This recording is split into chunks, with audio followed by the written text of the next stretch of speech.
Good afternoon and welcome to the spot to be for small college football on a Saturday afternoon.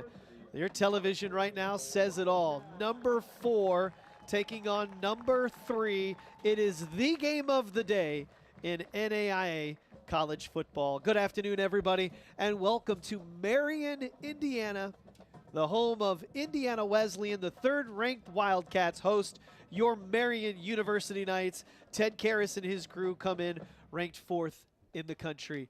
Come inside the booth with us. I'm Scott McCauley along with Zach Graves, and this is the game we've been waiting for. You know, it's one game at a time. You take your time, but as the season unfolds with a big win at Concordia, you win the Franciscan Bowl against St. Francis, you get by Taylor. All signs have been pointing to this showdown today. The winner gets a ring. Yeah. The Mid-East Championship is on the line today. Both teams are a perfect 8-0.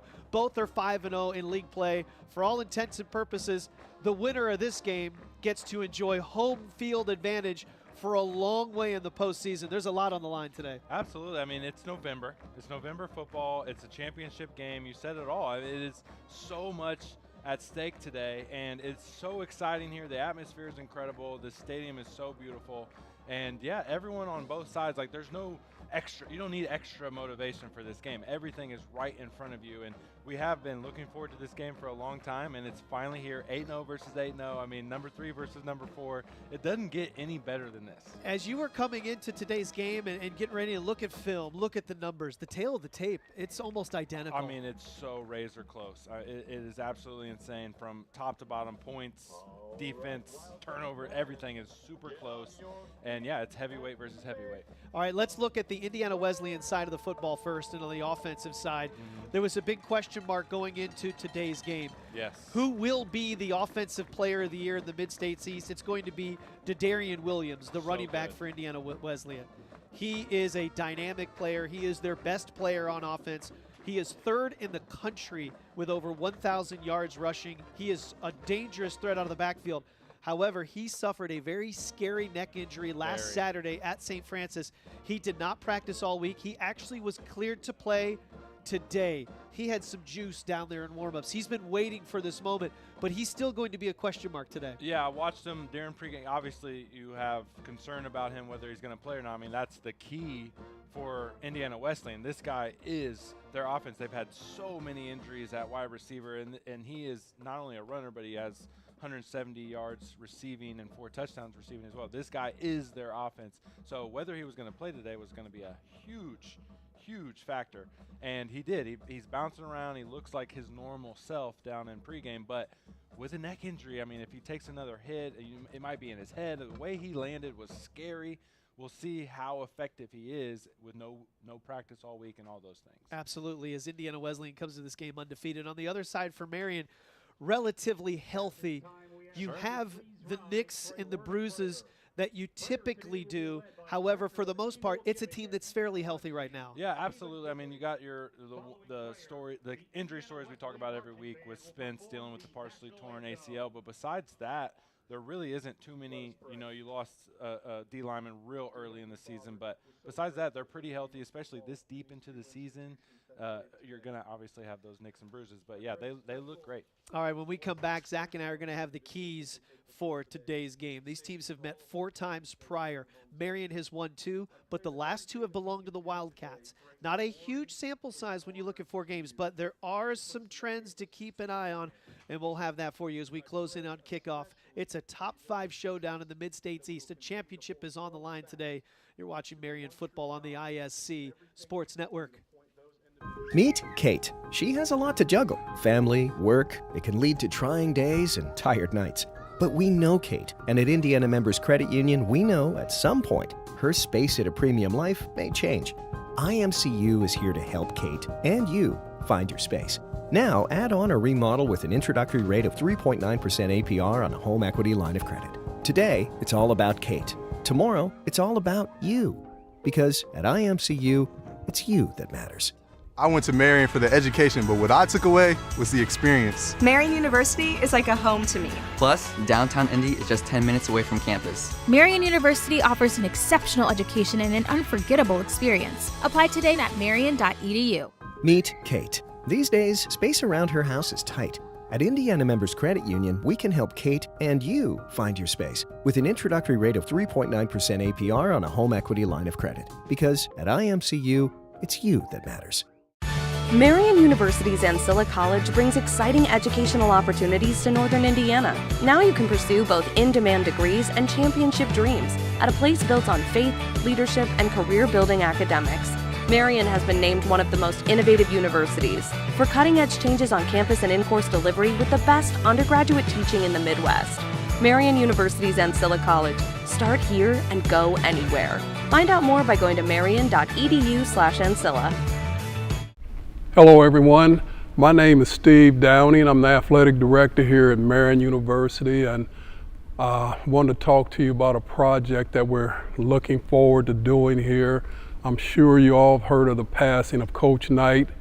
Coach Knight was my mentor, a guy for the last 52 years that helped me become a better administrator, a better person. I've had the opportunity to learn so much from him.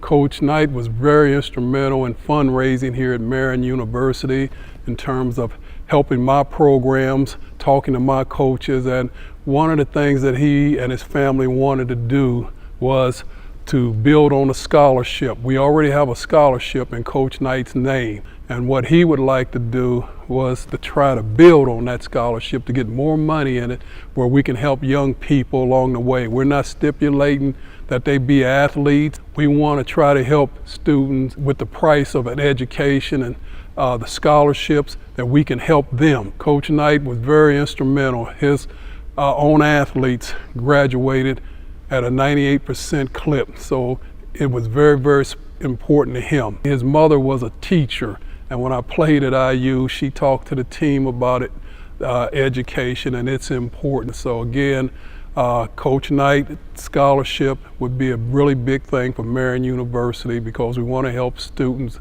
as much as we can. Thank you for all that you do, and I really appreciate Coach Knight loved this place, and that would be the biggest thing that you can do to add to his legacy, something that lives on in terms of helping young people, which is deep down at his core is what Coach Knight was all about. Thanks so much.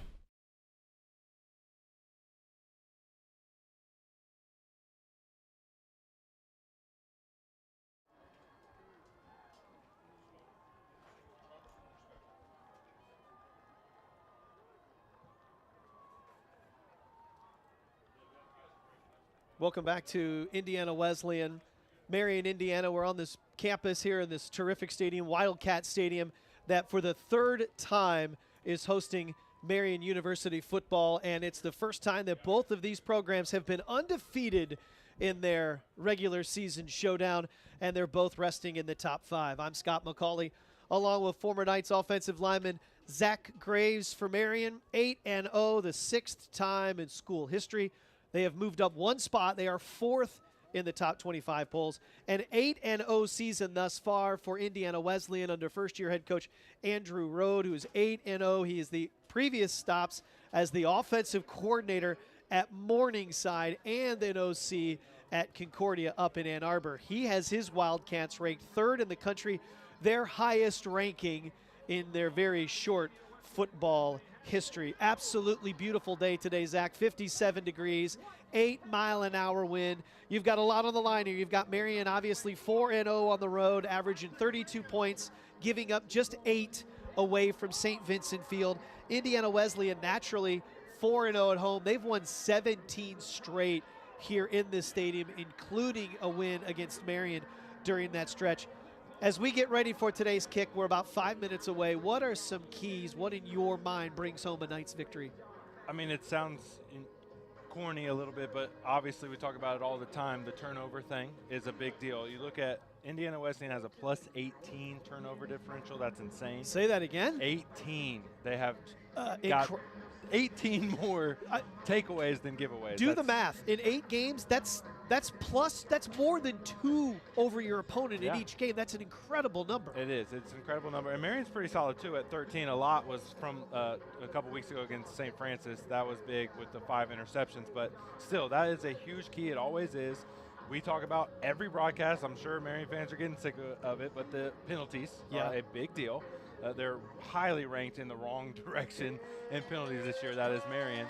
So, and third downs. We talk about that all the time too. But so yeah, it's traditional, corny, whatever you want to say, but they're still the keys to the game because it will make the difference today. No, you're absolutely right. And the penalties last week, they had 12 penalties to the Knights against Taylor, and that's the fourth time this year they've had 10 or more penalties in a single game. But four times. Double digits. And that was a problem last year with the squad, was the penalties. What's interesting is Indiana Wesleyan, they're close. They're in the same boat. They average 9 penalties a game. They give up 85 yards a game in penalties. Marian gives up 89. It's hard to believe two teams that make those type of mistakes are undefeated and ranked this high. Right. I totally agree. You know, they've been able to overcome that. Yeah. All right, now let's talk about our quarterbacks and the experience we have. For Marian, you've got Zach Bundalo. Yep. Second team All-League a year ago. He is going to make his 32nd career start at quarterback. He is 12-3 on the road. He bounced back in a better way, not a big way, but a better way last week after his previous 2 games. What do you need to see from the fifth-year senior quarterback? Confidence. I need to see Bundalo not be scared. I mean, not that he's ever scared. Just step up there and believe in yourself because this team goes off of you, right? The quarterback is always the leader. He's the guy. Everyone looks to him, right? As long as he's confident, everyone else will fall in line with that. And, yeah, continue. I mean, 60% passer, right? He makes all the good decisions. We talked about the turnover thing. Don't have a really silly throw, especially in a timely, like when it's a time that you have a bad turnover. Can't have that. As long as he plays confident, I think everyone else will too. Doesn't it help your confidence in the quarterback to know that the men in front of you, your starting 5, they have started every single game this year? It's the 9th consecutive start for this offensive line this season. Yeah, that's huge. That camaraderie, that consistency at offensive line, that is a huge thing. On the other side of the coin, now you look at Xander Stokes, a quarterback. He's a graduate student, so he has plenty of experience as well. He's a young man from Anderson, Indiana, the quarterback for Indiana Wesleyan. Almost 2,000 yards through the air, 20 touchdowns and 6 interceptions. He is making his 20th start here at home, 18-1 as a starting quarterback. He actually has more starts than Bundalo. Yeah, also a 60% passer, and with all the troubles they've had with injuries at wide receiver, his consistency has been key to their 8-0 season as well. And what's interesting, though, is Stokes actually, even though the record is better at home, he hasn't performed as well at home. His numbers are better on the road, 11 touchdowns against 1 pick, than they have been at home. Bundalo has been pretty consistent no matter whether it's in Indianapolis or on the road. Well, we appreciate you joining us here on the ISC Sports Network. You see the screen. It's a top 5 matchup. Marian will get the football first. Ted Karras' squad wearing their road white uniforms, the navy blue numerals, the yellow stripes on the top of the sleeves, navy blue pants, and the navy blue helmets with the gold hatchets all around. The home team, Indiana Wesleyan, in their gray helmets that say IWU along the side, red jerseys with white numerals, and red pants. And they will kick it away. Josh Clifton, a freshman kicker, has the ball on the tee at the 35. Indiana Wesleyan will kick it from left to right. And the electric Jalen Jennings stands at his goal line. Keegan LaBelle, a fantastic running back, is to his left. 57 degrees, 8-mile-an-hour wind, a perfect November Saturday. And a lot on the line. We decide the Mid-States East champion today. The official exits the field. The tee is ready to go, and Clifton is ready to walk it up. You ready, Graves? I'm so ready. Here we go. Clifton looks to his left, looks to his right. Jennings points to the sky and is ready to go. Here is the run-up. And this game is underway. It's a line drive kick purposely drilled to LaBelle, who takes it at the 4. Across the 20, Keegan LaBelle across the 30, and he's brought down at the 34-yard line. A 30-yard kickoff return for the sophomore from Mount Vernon. Yeah, great start kicking away from Jalen Jennings. Really good job on the kickoff return unit, especially Byerly had a nice block to set them up with really good field position to start out at the 35. Let's take a look at the offensive line, led by their head coach Dan Smith, the offensive line coach Dan Smith in his second year. You have Austin Jones at left tackle, Rashawn Wells at the left guard, Connor Young at the center position, the junior from Fairfield, Ohio. Quade Pope, healthy at right guard, and then you have Zach Sibley. He is the 4-year starter at right tackle. Bundalo, play action. Throws it here on the near sideline. Nice grab, climbing the ladder and snatching out of the air in IWU territory. Jalen Jennings, they're going to say he was a yard shy of the 50, but a 15-yard gain on first down. Perfect first play with the play action. IWU is expecting Marian to run the football. They did really well against Taylor last week. They have a comeback route on the outside with Jennings. Perfect throw, out of bounds. Great first play. 3 wide receivers line up on the right of this formation. T-Ray Spence is on the line. C.J. Young in the slot, and here's a screen pass out to Jalen Jennings, and the speedster carries it out over the 50 to the 48, a gain of 3 on first down on 2 quick pass plays for the senior quarterback Bundalo. Go with a wide receiver bunch set, 3 guys, only 2 IWU defenders out there. Quickly throw it to Jalen Jennings. Spence and Young blocking, pick up a couple. You have Bundalo as the starting quarterback. William Gibson is the running back, over 500 yards rushing on the season. 3 times he's gone over 100 yards on the year. The 5'10", 220-pound senior. He lines up to the left of the quarterback. He'll get his first carry, trying to get to the corner, turns it on the right side, lowers the shoulder, carries it out to the 45, 44-yard line, and this brings up 3rd down and short. Split back shotgun formation with Byerly in the backfield. He's going to be the lead blocker for Gibson. Get to the outside and set them up with a real nice 3rd and short on this first drive. Now, Marian has struggled on 3rd down this year. Yes. 36%. They were in the high 20% in the month of October. And a sellout crowd rises to their feet. Marian with the football at the 44. They need to get to the 41. Bundalo in the shotgun. Snap, he'll put it in the air. Pressure, steps up. They'll grab on, he runs away. 35, 30, 25, right through the middle of the field down to the 20. Stands up and points the first down signal. He slips free in the pocket that collapsed. A big gain for Bundalo. Press coverage, and they're bringing some pressure. Bundalo, guys hanging all over him, able to escape and immediately head north. Get the first down. What a job by Bundalo to be aware of the pocket, know that everyone's covered, everyone's pressed up. There's no one there to account for Bundalo running the football, and he gets the big first down. A 24-yard gain for Bundalo, who has 2 wide receivers to his right, 1 out to his left, slipped through that pocket that collapsed, and he's able to pick up the big game. Here's William Gibson trying to run over the left guard, dragging red jerseys inside the 15 to the 14, a tough 6 yards. That's a thunder run right there from Gibson. You said it. That's very tough. There's guys hanging all over him. He continues to drive those feet to get that 6-yard gain. Opening drive of the game, Marian taking 3 minutes off the clock. They have moved it inside, deep into Indiana Wesleyan territory. The line of scrimmage is the 14.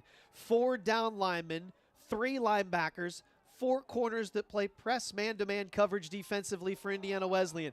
Gibson, another run. This time he will be stood up. The first contact linebacker, Luke Bays, their leading tackler, stops him a yard short of the sticks to the 12-yard line. Yeah, single guard pulling Wells. He did a really nice job picking up the outside backer, Deshetsky, but no one accounted for Bays, who comes in and makes the tackle. Marian 8 of 15 this season when facing 3rd down and less than 3 yards. They need 2 to extend this drive. They need to get to the 10-yard line. Bundalo comes up under center. Connor Young feels his hands under his backside. Gibson hit right at the sticks, but spins off of the tackle of the linebacker Bays and has the first down. 2 things there. Great push from the offensive line. They won the line of scrimmage, but Bays was there. And Gibson runs into him, but then spins off of it to pick up that extra yard needed for the first down. And Marian is rolling on the first drive. 1st and goal from the 9. Gibson, 15 pounds heavier than Luke Bays, hits the linebacker and spins off of him. Isaac Abayo, Caleb Williams, Amon Hicks, and Robert Hunter. That's the talented front 4 for the Wildcats. First down, goal to go at the 9. Gibson, a little jump stop at the line of scrimmage, and he'll carry the ball down to the 6-yard line. Another pull from Wells, the left guard. He had to readjust his feet, kind of overran the guy he was supposed to block, so by the time he readjusted, it was kind of a mess there, but still picked up a couple yards. Marian will take off 5 minutes off the clock on this opening drive before they snap this football. They huddle up back at the 15. They are moving into the end zone, which is down and off to our left. Gibson will now move to the left hip of Bundalo. Heavy package on the left side of the line of scrimmage. Second down, goal to go. Gibson up the middle. He's trying to push his legs when he hit the pile at the 5, but a good stand up front. Gabe Long is there to make some play along with Robert Hunter. Yeah, initially it was a good push from Marian's offensive line. It's just a short yardage situation with only 5 yards to the end zone. There's just too many red jerseys in there, and Gibson couldn't quite get any. There's nowhere to go, really. He had to run in the back of his offensive line. It's a good stop from that front 7 from Iowa. David Badescu, the extra tight end, comes off. T-Ray Spence comes in. Single coverage for Spence on the far side. Neil Campbell, who had 3 picks last week, draws the assignment. They'll pitch it out to Gibson, trying to work the left side, and the corner comes up. Preston Sykes, submarine Gibson, flips him up at the line of scrimmage, and a big play by number 8. Yeah, trying to get outside with the toss. Offensive line is doing a nice job with that front 7, but Preston Sykes just comes right off the edge. He sees it coming with the toss, and he takes those legs out from Gibson to get a big stop. That's a big play from number 8. Yeah, Sykes read it all the way, and you bring out Marlon Pomeli, the junior kicker, as Marian will try and settle for 3 points on this opening drive. A 23-yard field goal attempt from the left hash. The punter Miller is the holder. Snap, hold, and Pomeli's chip shot kick is good. Opening drive for Ted Karras, who's pumped on the sideline. Marian, 11 plays, and it culminates in the 23-yard field goal. And we'll take a timeout here at Indiana Wesleyan. Number 4 strikes first. They get the ball the very first time. They put 3 on the board. Let's see what Indiana Wesleyan can do after this timeout. You are listening to Marian University football on the ISC Sports Network. Meet Kate. She has a lot to juggle. Family, work. It can lead to trying days and tired nights. But we know Kate, and at Indiana Members Credit Union, we know at some point her space at a premium life may change. IMCU is here to help Kate and you find your space. Now, add on or remodel with an introductory rate of 3.9% APR on a home equity line of credit. Today, it's all about Kate. Tomorrow, it's all about you. Because at IMCU, it's you that matters.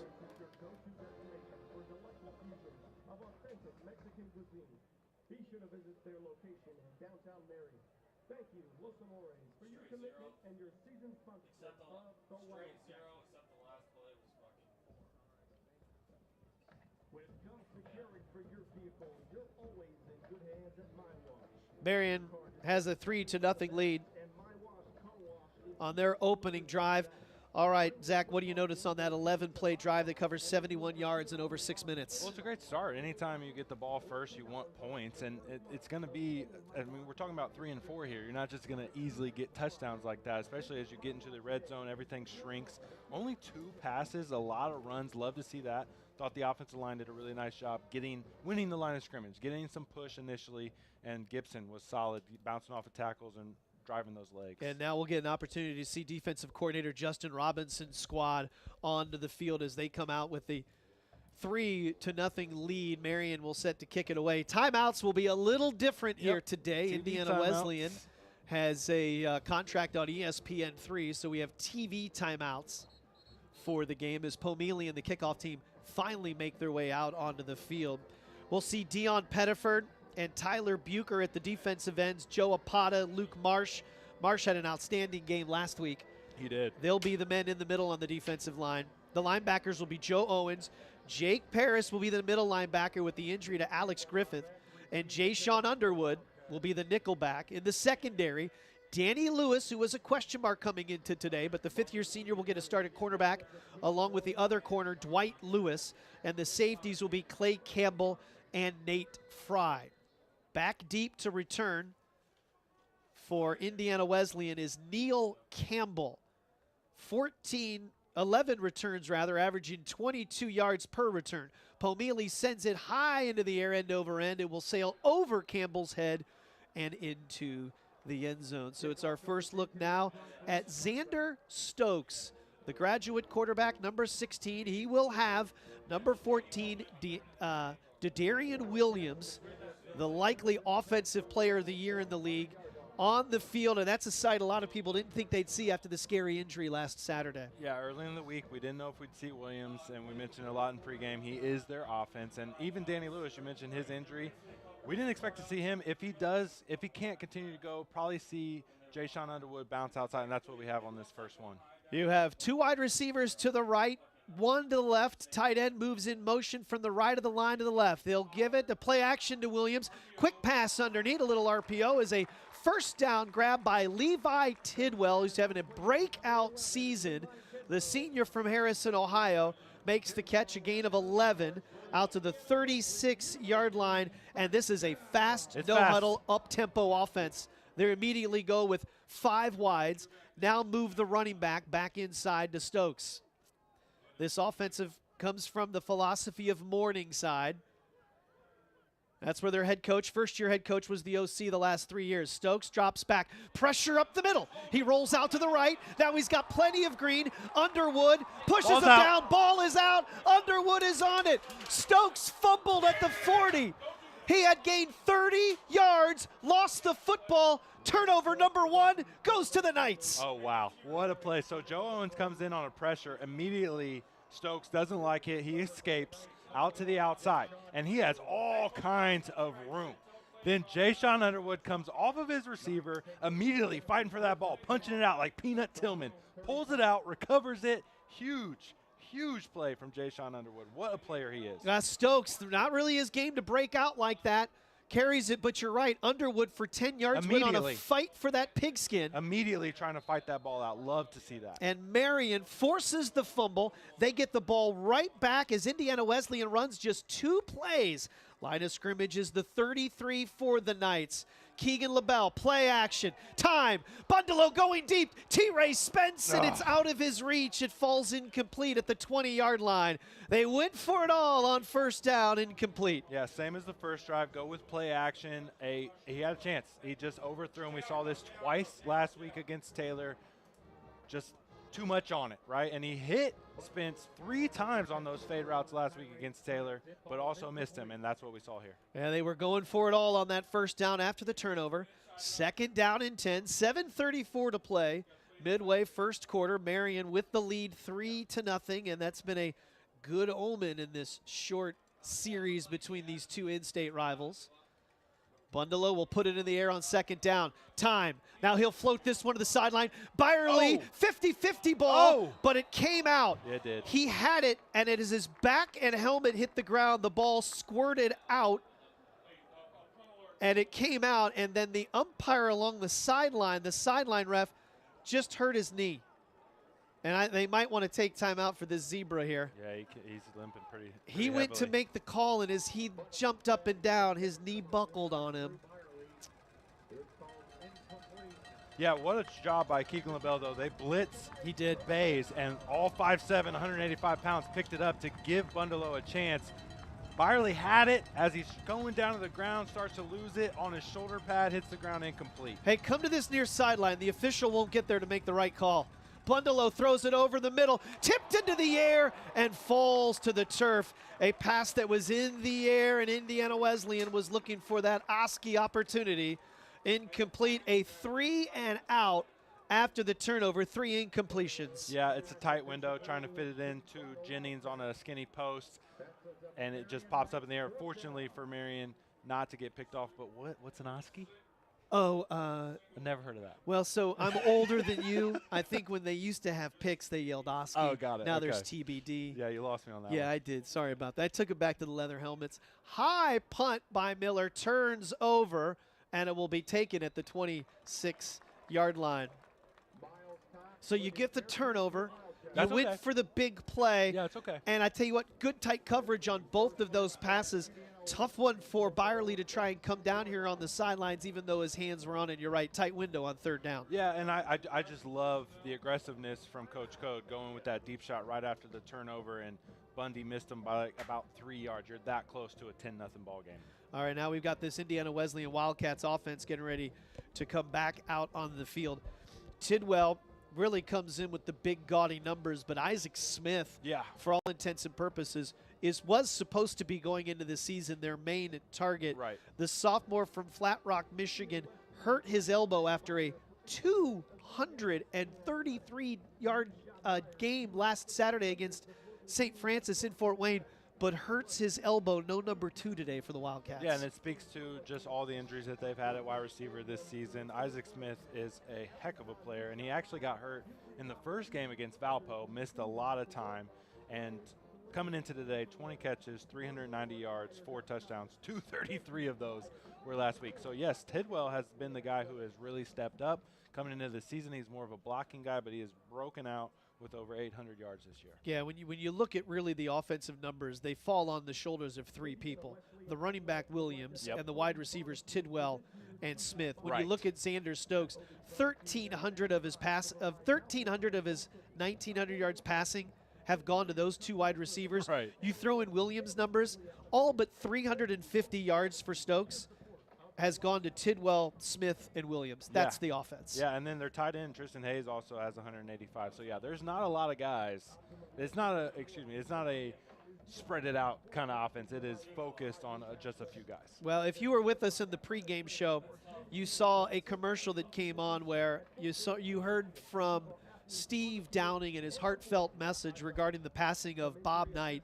Steve Downing, the outstanding director of athletics for the past 8 years for Marian University, unable to attend last night's exhibition game in Bloomington, unable to be here today, and you know that has got to be hurting Mr. Downing in a big, big way. He loves these Marian athletics. He was very close with Coach Knight. We'll play that piece again for you at halftime, and we'll have a little bit more, but it was good to see the opportunity. It is a little 2-minute video that's been up on the Marian website since the passing of the legendary Indiana and Texas Tech basketball coach on Wednesday. We're ready to resume play. First down and 10. Stokes, play action. RPO, he's going to run it, and he's going to be brought down by Reese Walker, who makes the tackle at the 33, maybe the 34, or 28, 29, short gain. Yeah, big day. It's going to be a big day for Reese Walker today with no Danny Lewis. We haven't seen him. He warmed up, not going to play today. Underwood bounces outside. Reese Walker playing that nickel. Here's a throw underneath, and it's going to be caught. That's by Miles Cox, just his 5th reception on the year. The junior has it out to the 35-yard line, and it's going to bring up 3rd down and 1. They do go fast. Oh, yeah, and Nate Fry comes up and makes that tackle to bring up the 3rd down chance. So 3rd down and 1. They'll give it to Williams. He'll bounce outside. Oh, ball's out! Nate Fry has it. Williams fumbles. Fry scoops on it. He fell on it at the 32-yard line. Marian back in business. This is wild. We talked about in pregame, plus 18 this year for Indiana Wesleyan in the turnover department.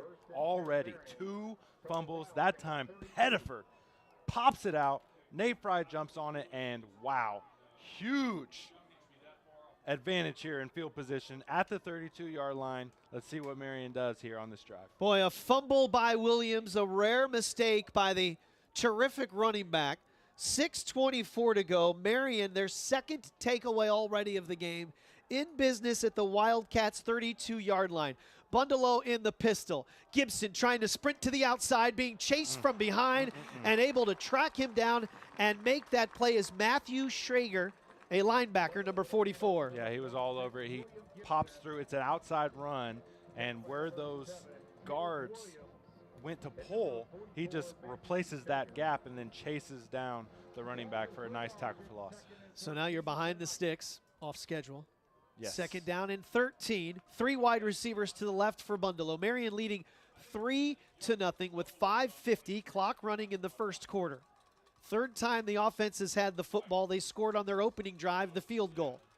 The defense has forced 2 fumbles. Bundelow, clean pocket, collapses. He'll release out to the right. He'll tuck it, and he'll run out of bounds. Schrager again held him out, but he pushed him, and they both slipped. Not a penalty. Yep, no, I agree. He almost tried to hold him up. More pressure again. They're bringing pressure, a defensive tackle stunt, and they bring that linebacker base. Again, this year, 6 tackles for loss, only 1 sack, but they are bringing the pressure early. Nowhere to go for Bundelow, has to bring it down in 3rd and long right away. Yeah, they average about 4 sacks a game. Isaac Abeyo, 3rd in the country with 12.5 sacks, number 4, the defensive end. He's a graduate student. He played high school at Hamilton Southeastern.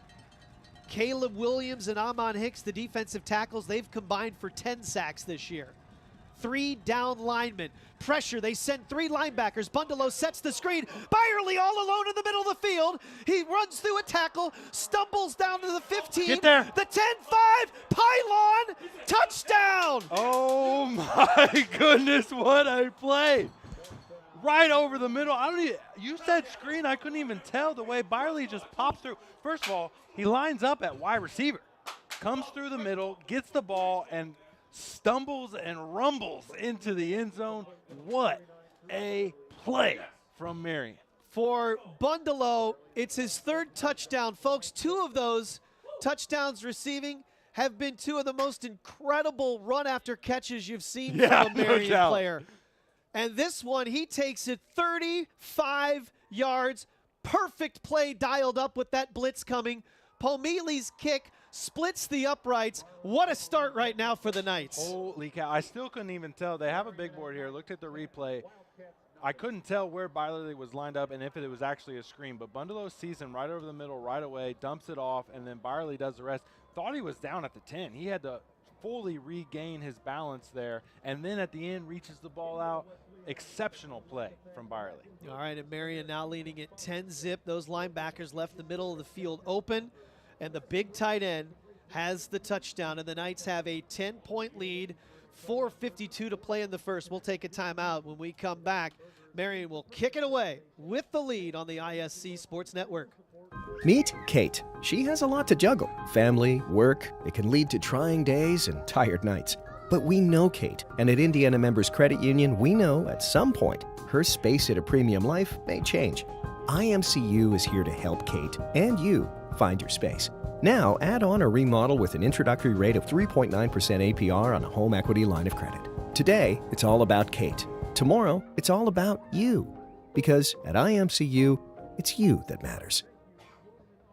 Scott and Zach back here at Indiana Wesleyan on a perfect November day for football. We appreciate you all listening here on the ISC Sports Network. And Marian now with a field goal on their opening drive and a touchdown on the 3rd time they touch it. Bundalo connects to his tight end, Drew Byerly, and an incredible run after catch by him. What's the giggle for? Byerly? A little bit. It is funny the way he is first, able to find the end zone, because it looks like he's going to be stopped a million times. And it takes you back to that screenplay early in the season when he rumbled and stumbled for 60 yards. And it was similar, but he just has the will to get into the end zone. No one's going to bring him down. It's all effort, and it was wonderful. When he makes the catch, you think he's going to get the first down. But the first man he had to miss was actually at the sticks. Right, exactly. So in my brain, I thought, uh-oh, he might not get the first. Yeah. He slips through that, bounces it to the left hash mark at the 25 and the 20, stumbles around the 15 and 10, and then dives and knocks over the front left pylon for the score. Yeah, not only the one at the sticks, but then at the 10-yard line, too. It looked like he was really going to come down. And the way he broke that tackle and then immediately has his eyes on the pylon, reaches the ball out, it was awesome. So Marian on the 2nd forced fumble, they make this one count with 7 points. Pettiford knocked it out. Fry recovered it 3 plays later. Marian finds the end zone. Pomili set to kick it away from right to left. As you follow the broadcast today, Pomili with the run-up, and the junior right-footed kicker sends it into the air, chasing Campbell over to the sideline. They will let it bounce, and it just squirted out of bounds at the 1-yard line. So put the Wildcats at the 35. Yeah, it looked like the Indiana Wesleyan was going to try to receive that, but then wisely let it bounce because it did go out of bounds. That was Brumbaugh. Yeah, he was thinking about it and then was like, nope, let's let it go. So now we get our look at Stokes for the 3rd time, and thus far they have run 2 plays and fumbled, 3 plays and fumbled. Stunning from this Indiana Wesleyan offense, as Zach has touched on coming into this game, an absurd plus 18 in the turnover margin. Yeah, but to get that score was big for Marian. That now plus 7 off of turnovers. That because the first one they missed the deep shot and had to punt away. And it was on the plus side of the field. First down and 10 from the 35, 4:52 to play in the first quarter. 4 wide receivers out. They'll send it underneath to a wide receiver screen. Plenty of room to run for Cox. Spins of a big hit at the 45, and it'll be a gain of 11. Just a wide receiver screen, and he hunts and finds the spots. 2 catches already in the early going for number 3. Yeah, nice setup as they move their tight end in motion to the right side of the field. Kind of have your eyes on him and then go screen back to the other side. Nice design on that one. Yeah, Cox is filling in for that role for number 2, Isaac Smith, who is not available due to injury. Tight end Tristan Hayes moves in motion from the slot right to the right halfback position. Play action, he slips out into the field. The tight end's wide open, caught at the 50. And an open field tackle by Jay-Sean Underwood prevents more as he's brought down at the 49-yard line. Good tackle. So now this time they bring the tight end in motion to the left side and just put him right on a flat route, wide open, but Jay-Sean Underwood so good in the open field to make that tackle. That is not easy to do. Brings down the big tight end. And I look right there, Dwight Lewis, number 3, is in the game right now, and you move Underwood back up to his nickel linebacker position. Lewis battling injuries throughout this week. The tight end will come out. He'll have him in man-to-man. Stokes is going to look at the slot. Intercepted by Underwood. Picked it off at the 35, 50, 45. He is now on the plus side of the field. 3 straight turnovers. He threw it right to Underwood, number 1. I mean, this is insane. It didn't even, there wasn't a red jersey even close to Jay-Sean Underwood. They bring that tight end in motion. He goes into a route, and it looked like Stokes was intentionally throwing to Underwood. He was that open where there's no other red jerseys around. Stokes, huge 2 turnovers early in this. Still first quarter. +3 now for Marian. And Underwood now has forced and recovered a fumble and now has an interception. There is a Marian player down. Yeah, it's Bucher. That's a big one. Right at the Wildcat logo. Ted Karras, the head coach, comes out. Dr. John Locke is with him as well. I'm guessing this happened after the pick and the return. They're showing a replay here into the stadium, but it's going to be on that far side. I don't think we'll get an opportunity to see exactly what happened. We hope 33 is okay. When we come back, we'll have an update for him on that. We'll take this time out. You're watching Marian football on the ISC Sports Network. I went to Marian for the education, but what I took away was the experience. Marian University is like a home to me. Plus, downtown Indy is just 10 minutes away from campus. Marian University offers an exceptional education and an unforgettable experience. Apply today at marian.edu.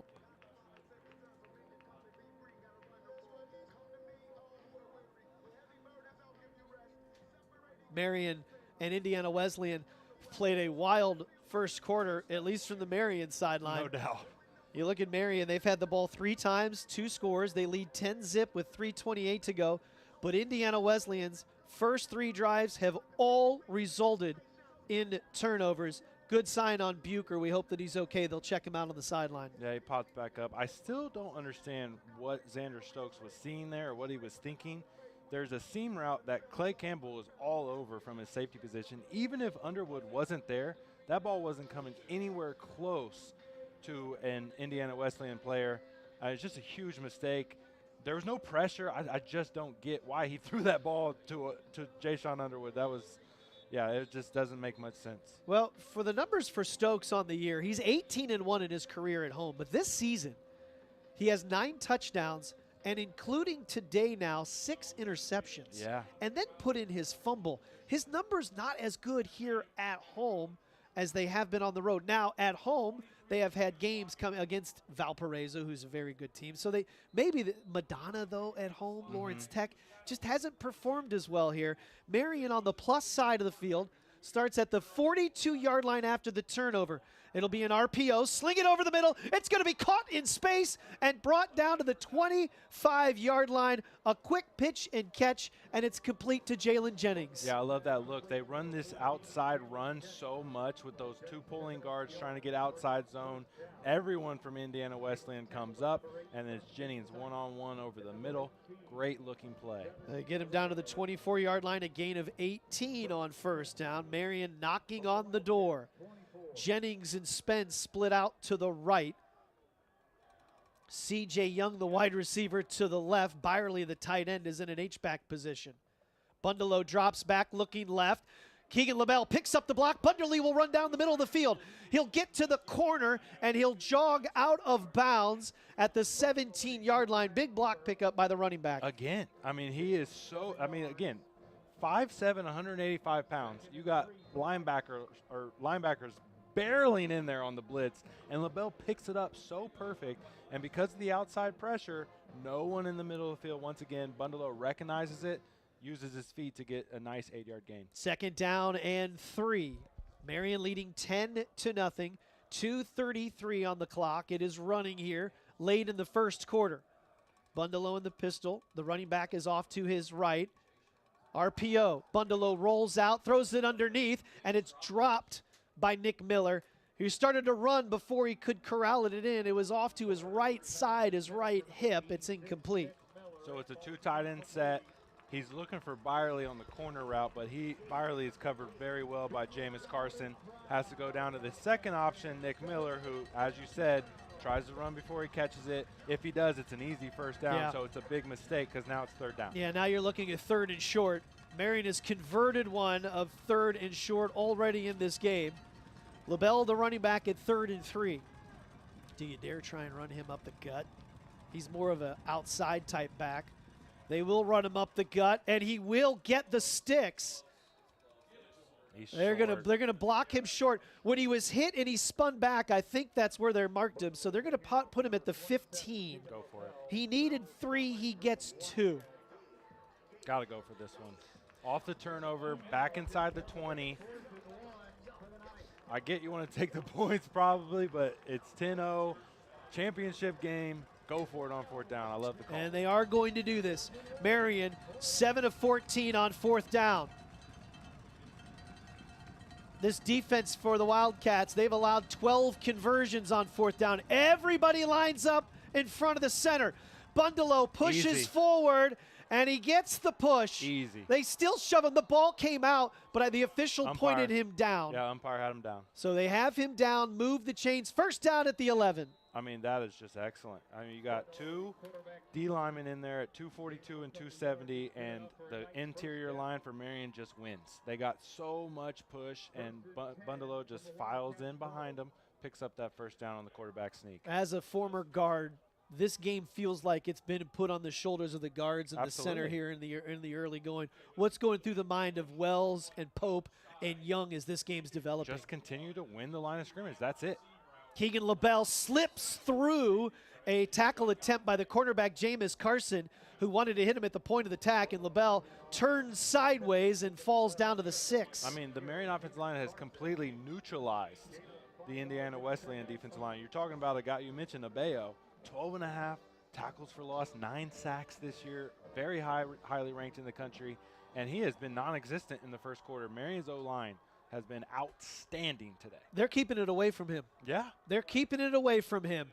And Marian will keep this ball away from the Wildcats for a timeout because the first quarter winds down.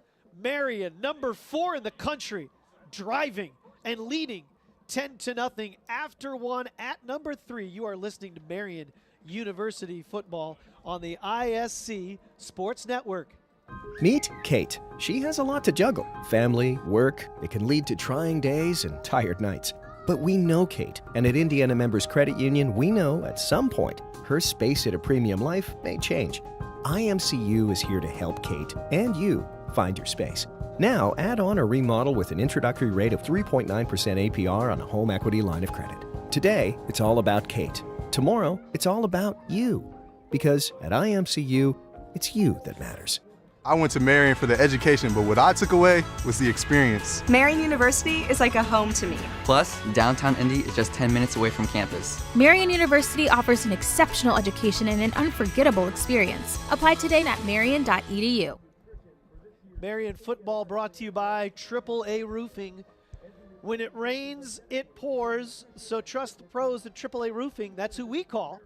Special thanks to AAA Roofing for their support of Marian athletics. And as the first quarter comes to a close, grab a Pepsi, grab some friends, and get in the game. Pepsi, proud partner of the Marian University Knights. After one quarter, Ted Karras and his squad lead 10-0. They forced 3 turnovers, and they've got the ball right now. They say the 7-yard line, so they're going to say that the run was down at the 7. 2nd down and 5 to go. Excellent start. 12 minutes of time of possession in a 15-minute quarter. That's good, right? That works. Yeah, and we mentioned That works. the Darian Williams, the guy for Indiana Wesleyan, 1 carry, -3 yards, and a fumble. We don't know if he's the same with the neck injury, but, I mean, just the ideal, probably unimaginable start for Marian here. Yeah, you don't dial it up any better. Let's force 3 turnovers, 2 of them on the plus side of the field.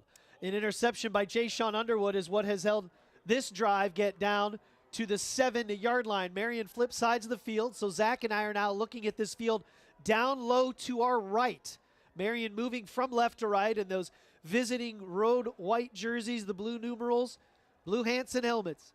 Bundalo gives it. LaBelle, huge hole, left side, touchdown, Knights. Oh, my goodness. This offensive line, oh, man, they're making me feel all kinds of things inside. Another gigantic push. Line up Nick Miller, the 2nd tight end, at fullback, one-on-one with the linebacker, clears him, and LaBelle had nobody in front of him. Look at that hole. My goodness, what a job by this Marian offense so far today. Pomeli on for the extra point. 14:54, first play of the 2nd quarter. LaBelle finds the end zone. Pomeli's kick is good. That is 10 points off turnovers right now. 14. Oh, yeah, 14. Yeah.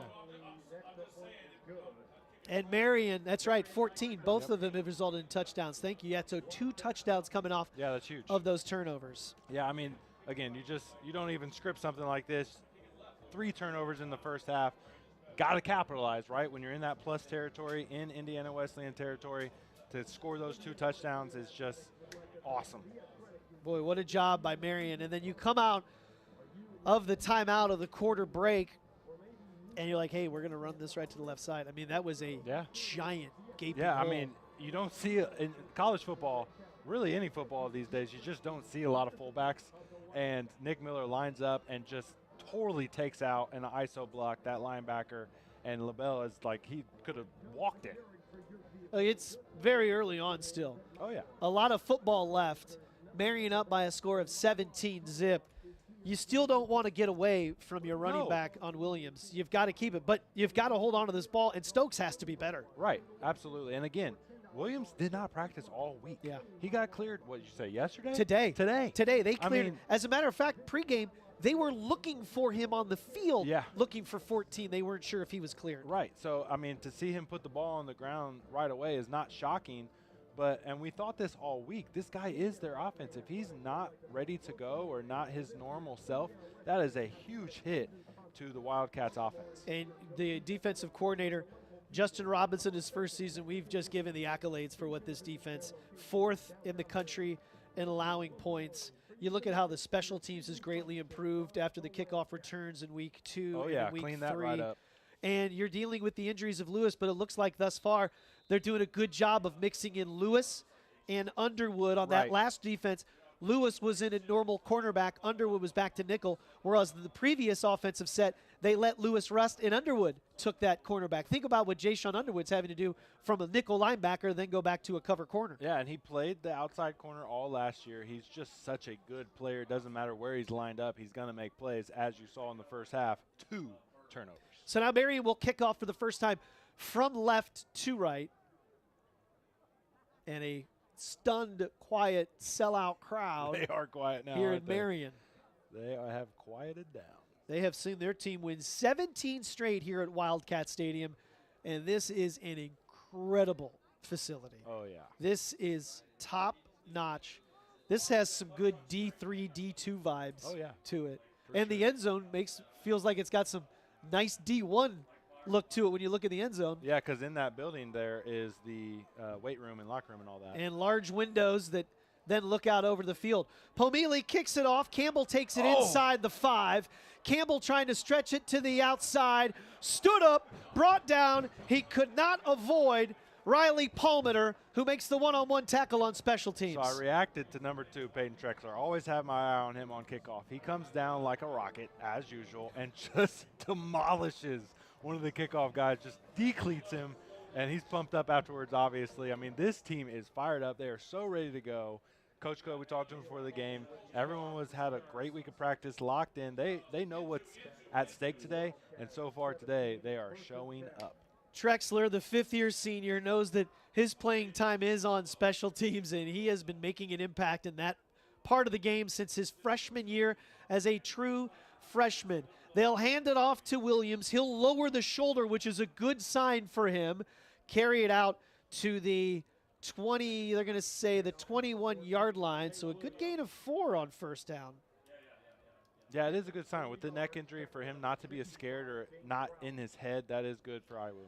Play action, sling it out here, and it's going to be caught, but immediately making the hit is Dwight Lewis, and the corner pushes on it, but Tidwell did a nice job to recover from that hit and gain a yard. What a play from Lewis, because he's lined up against his guy, Tidwell, and he comes off of it to make that tackle on Brumbaugh. I mean, to recognize it that quickly and bring him down, what a play. Yeah, they had a little two-man out there, and they did a pick play. Yeah, and exactly. Lewis didn't fall for it. 3 wide receivers out to the right on 3rd and 5, a play that Indiana Wesleyan needs. Stokes drops back, looking right. Pettiford hits him as he throws. It's incomplete.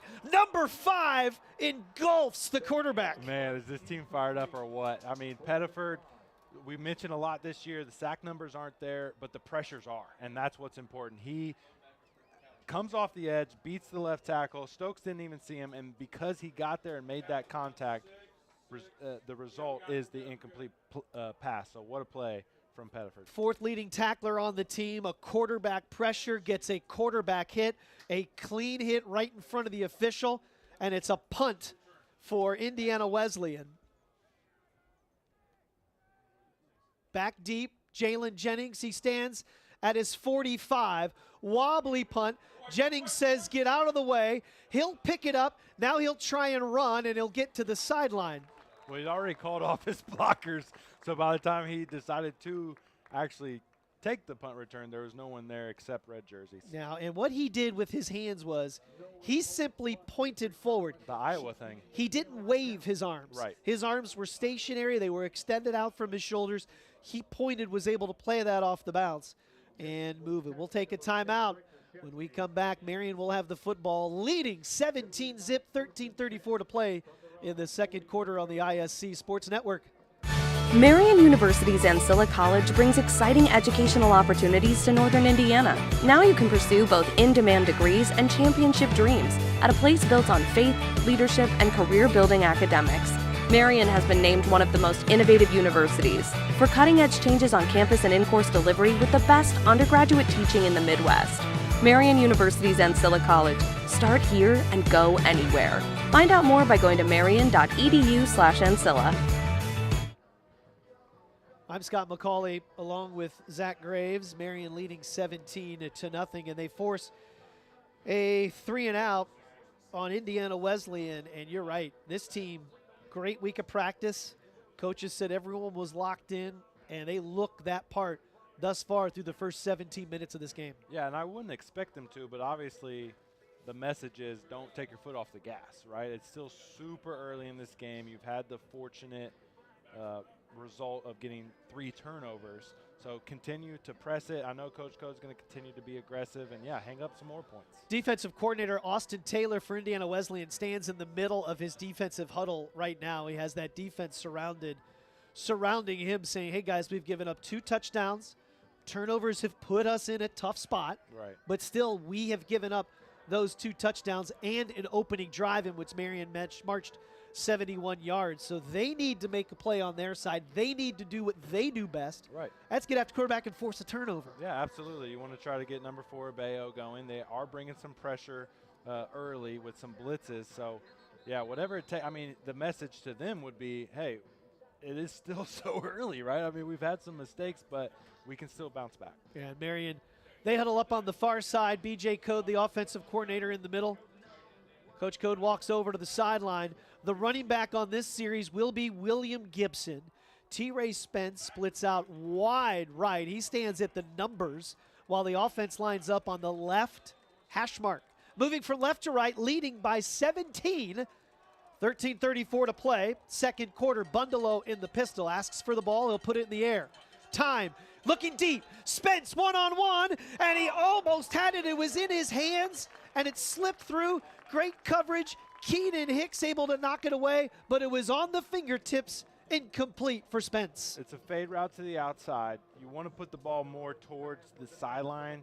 Bundalo put it more towards the numbers. So as Spence adjusts, trying to corral that ball in, just can't quite hang on to it. And Marian now facing 2nd down and 10. Second time they've attempted to go deep to Spence. They're 0 for 2 after the big day last Saturday, connecting on 3 long passes. The two fifth-year seniors.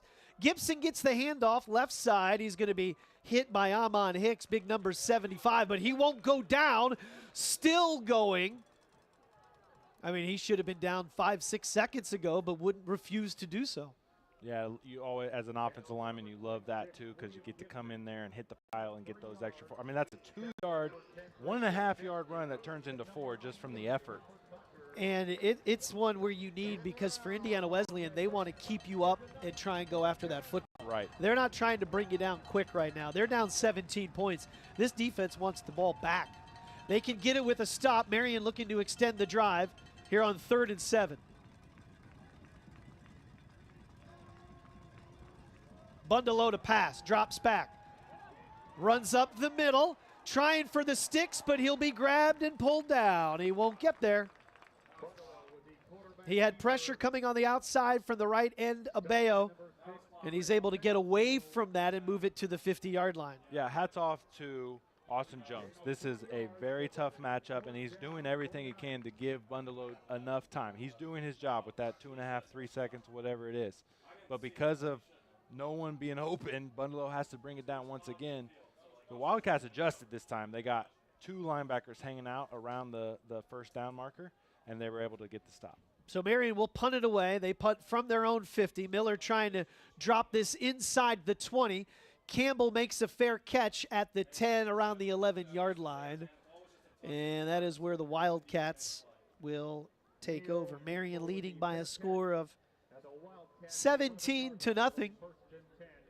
It will be 1st and 10 at the 11-yard line. Marian University wants to remind you about what Indiana Members Credit Union offers. They're, first of all, proud to support Marian University, and they do offer a Marian University Knights debit card. The card is included when you open a free IMCU checking account. Get your Marian University Knights debit card today. Show your support. Visit any IMCU branch or sign up online now at imcu.com. And of course, thanks to BSN, the preferred provider of apparel for Marian Knights athletics. So just under 12 minutes to play in the second quarter. Number 4, Marian leading 17-0 over Indiana Wesleyan. 3 turnovers. The first 3 times the Wildcats touched the football, and Marian capitalizes with a pair of touchdowns to take this lead. And really, it's been slow going right now. What has worked for them thus far, and it's really tough to say that because they've only had a couple of positive plays, is crossing routes. Sure. Trying to move their speedy wide receivers, create mismatches. They've been able to get those, but great tackling by Marian has really prevented the big play, which is what this offense thrives on. And right away, the first drive, there was no Danny Lewis, so Reese Walker was out there at nickel, and they immediately attacked him with a slant. Even before that pick from Stokes, he was 4 of 4. So, yes, there are opportunities out there, but just with the turnovers, everything's probably scrambled in his head right now. So for Stokes, you want to get right back to that, those easy passes, get some gains, get some confidence back. Yeah, and we have little longer timeouts here with the television media timeouts. That will change significantly in the second half.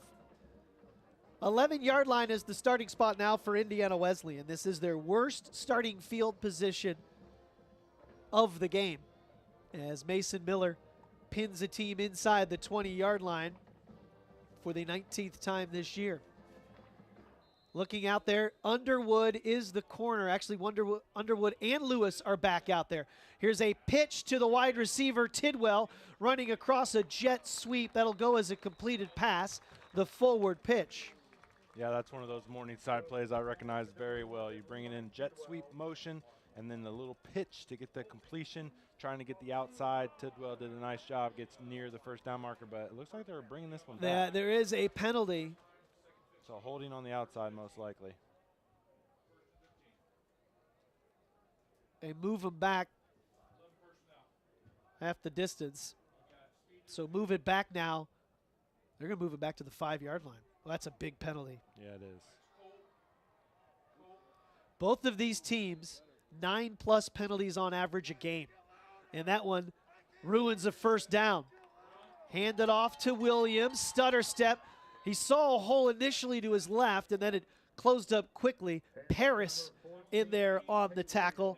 Also making an impact, Brock Carrington, number 55, returning to the lineup after missing the last 2 games. Yeah, full rotation here at the defensive line. Besides Bucher, you got Marsh, Carrington, and Kinney in there, and they pick up right where the first unit left off, getting a stop. 2nd down and 11 from the 10.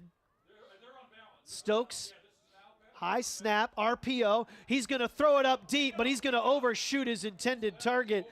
The closest man was going to be the Lewis brothers. Great coverage on the outside. Yeah, but you knew that was overthrown right away. I mean, Dwight Lewis, his coverage is just special. I mean, he is all over Brumbaugh, and Stokes just threw it up there and hoping that no one would get it picked off, honestly. Yeah, that was a hope. So now you have 3rd and 11. Boy, this is a critical play. Marian trying to maintain momentum. Indiana Wesleyan looking for some type of offensive spark. They set a wide receiver a long way in motion. They'll throw underneath to him. It's caught for a cross. They set that play up. They did. They get it to Miles Cox. They moved him in motion. He just simply slipped into the middle of the field in a big gain. Yeah, they go with the empty, bring him in motion, and it looked kind of nonchalant, but then he really took off after the snap and then gets that catch over the middle. Gain of 19. Boy, you'd love to see Jalen Jennings run a play like that. There's a TFL. Joe Owens wraps up the running back around the waist and dumps him behind the line of scrimmage. A lot of PT early for Joe Owens. He's coming in on those linebacker blitzes. This time gets the TFL. 2nd down and 10.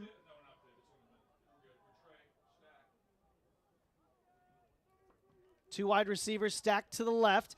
The running back stays in his belly, and you cannot do that because the team is there, and Tyler Bucher wraps him up at the point of attack. 3rd and long. I understand that Williams had the injury last week, and he's not quite the same. But coming into today, Scott, 1,047 yards. Yeah. 7.2 yards per carry. 5 carries for 7 yards early on.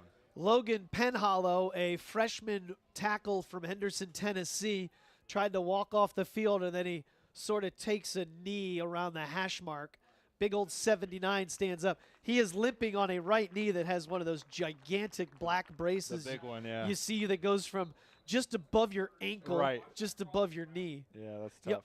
Did you ever wear those? Coach Top made us all wear them. I hated them. I hate knee braces. You're already, as an offensive lineman, not very mobile. And then the knee braces make you even less mobile. I mean, they just not a fan. They look like you couldn't take 3 steps in those things. Yeah, it's tough. It's tough. It's all right. Like stepping in mud. 3rd down and 9. Let's see if they go the motion. They have 5 wide receivers out to the right. Boy, this is going to be a gimmicky trick play.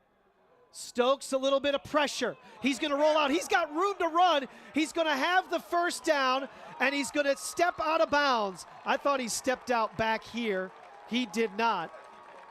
Boy, all of the motion flew to the far side. All he had to do was beat one man. That was an easy run. A big, big game by the quarterback. I honestly don't think I've ever seen that before, but they missed a hold back. They refs did. Missed a hold. He's able to escape out left because Bucher was getting helped. Yep, and they did say that he did step out right where I thought that he did. But it's a big first down gain. Now on the Marian sideline. Ball fake leaves a man wide open. Tight end down the 20. He's upended by Underwood at the 15-yard line. Good play designed to free up Tristan Hayes down the left sideline. It's a sucker play. They fake the wide receiver screen and then leak out the tight end on a wheel route. It works so often in football. Great design. Well, they needed a spark on that 3rd down and 9, and they got it. And now they have the crowd back in it. The offense is moving. Marian will burn a timeout. as that play took them down on 34-yard gain down to the 13-yard line. We'll take a timeout as well. 8:45 to play.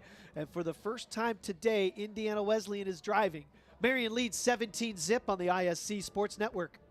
Meet Kate. She has a lot to juggle. Family, work, it can lead to trying days and tired nights. But we know Kate, and at Indiana Members Credit Union, we know at some point her space at a premium life may change. IMCU is here to help Kate and you find your space. Now, add on or remodel with an introductory rate of 3.9% APR on a home equity line of credit. Today, it's all about Kate. Tomorrow, it's all about you. Because at IMCU, it's you that matters. Scott and Zach here at Indiana Wesleyan. Everything you'd expect from a top 5 matchup. For those of you who just joined thinking it was a 1 p.m. kickoff, it's 17-0 right now. That's right.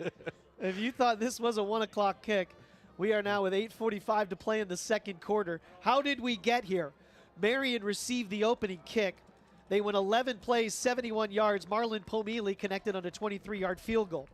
Then Jay-Sean Underwood forced a fumble of the quarterback, Xander Stokes. Marian with 3 and out. Then another fumble, this one forced by Dion Pettiford. Nate Fry fell on it. 3 plays later, Drew Byerly had a 35-yard touchdown screen catch from Bundalo, and it was 10-zip Marian. And then a Jay-Sean Underwood forced another turnover. This one an interception. He returned it to the Indiana Wesleyan side of the 50, and Marian then would score 7 plays later, a Keegan LaBelle 7-yard touchdown run. 17-zip at the end of 1. Indiana Wesleyan now with their best drive of the game. It has gone 8 plays. It has taken them from their own 5-yard line to the Marian 13, where they have first down and 10.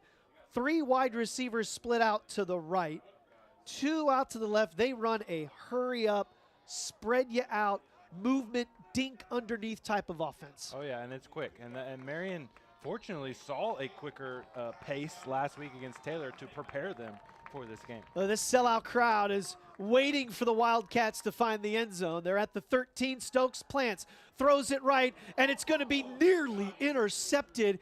They did a little rub route. He was looking for the wide receiver cutting underneath his 2 leadings, and the ball just ricochets off of Marian's shoulder pad. Yeah, a lot of traffic in there, and Tidwell had his head down, didn't even look for the ball, so Underwood did the same. He had his eyes on number 11. If he looked up, he was going to have his second interception of the day, bounced right off his shoulder, like you said. It would have hit him right in the 1. Second down and 10 from the 13. The running back is now in with Stokes. They'll give it to Williams, trying to get to the corner, and he won't even reach the 15-yard line. Joe Owens dove in there first and forced him outside. So the line play is the key so far today on both sides for Marian. They are winning the line of scrimmage on offense and winning the line of scrimmage on defense. So much push up front from that D-line, from Apata and Bucher and Pettiford. Nowhere to go for Williams. Tries to bounce it outside where the linebackers come to clean it up. Last year's offensive line featured grad students and seniors. 2 returners on that line this year, the center Will Angel and the left tackle Lucas Doyle. Doyle was the one that could not get out and get the block on Owens. Third down and 12 now from the 16. Stokes goes under center. Play action. They're going to throw back to the wide receiver. He's got blockers out in front. 10-5 touchdown. It's a reception and a touchdown. They threw it to Simon Vinson, who makes the play. Yeah, freshman tight end. No one's expecting it. They play. It's a fake to the outside run with Williams. Everyone goes that way, and then you screen back to the left side. A lot of gimmicky plays for Iowa on that drive, but it worked. They get their score. Great job. It was. Yeah, a couple of the plays they ran on that had all the motion and everyone looking at the other side of the field. You're right. Couple of plays where they get your eyes one way and they move the other. 3 times that happened on that long drive. It's a 95-yard touchdown drive. Good job by the holder. Low snap to pick it off the turf. And then the backup quarterback, Chase Bradman, was able to get it down. And the extra point is good by Clifton. So now we have a 10-point game. Yeah, it's the answer they needed. And even though it took gimmicky plays to get it, they got it, and they're back in it. They convert 3 third downs on that drive. That's big. And you look at the big ones. The first one they converted was when they sent the wide receiver in motion and just got him in the middle of the field. That was a good gain. Yeah, started at the 11. That's right. That was a 19-yard gain that they're able to make on that one. And then they're facing a 3rd and long. They send 5 wide receivers out to the right side. Stokes ends up with a bootleg coming to the other side with a big gain of 20 yards. Yeah, he had the big gain from the 30 out to the 47. And then there on 3rd down from the 16-yard line, all that motion, you flow, you get the back end tight end, and it was cleanly walked. Only 2 nights on the field by the numbers, and he walks in for the touchdown. Yeah, I mean, the designs were great. It really was. That was an excellent job from the offense coordinator to get them down the field. So this background for the head coach for Indiana Wesleyan. Their previous coach left after starting up the program, leading them to the semis of the NAIA tournament last year. He then took a role as the special teams. He wasn't their coordinator, but with Iowa State. Yeah, I knew it was a D1 job. Yeah, he took a job on the special teams side for Iowa State, which you and I have talked about. Out of the NAIA. Getting for a coach to make that leap, that tells you what his future endeavors, what he wants to be. So you have to replace him. And you look at Indiana Wesleyan, they attempted to go in-house, but it didn't work from what the communications were. And then you go outside of Indiana Wesleyan, you go to Morningside, pretty good program to go to. You look at the successful programs and take your pick, and that's one of them. And they grabbed the then offensive coordinator, and then Matt Rode has come here. He was also the offensive coordinator at Concordia with your boy Joe Connor. Oh, yeah, remember that team. From 15 through 19, so he was the OC when Concordia made that leap to go to the playoffs, and now he's in his first head coaching job. He's down by 10. Ted Karras returning back to the helm at Marian. You look over his previous stint that ended up in the national championship in that title game in 12. Ted Karras has now won 12 straight games as the head man on the sideline for Marian. He has the 10-point lead. Jalen Jennings and Keegan LaBelle back deep to return their second opportunity to return a kick from the foot of Clifton. Cooking from right to left, whistle blows it dead. They went too quick.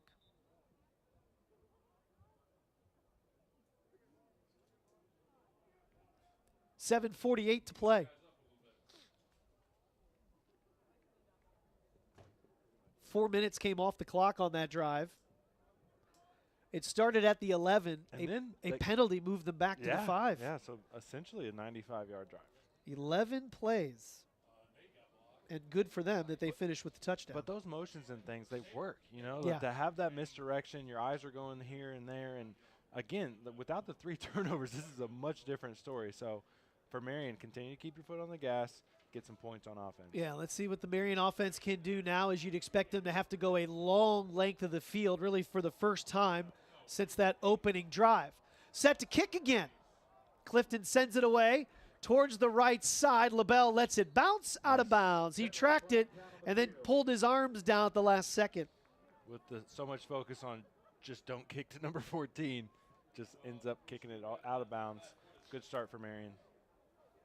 And so Marian now will huddle up on the far side as the penalty happens. What do we have right now? Plays. Marian right now. Indiana Wesleyan actually has more total yards, 160 to 139.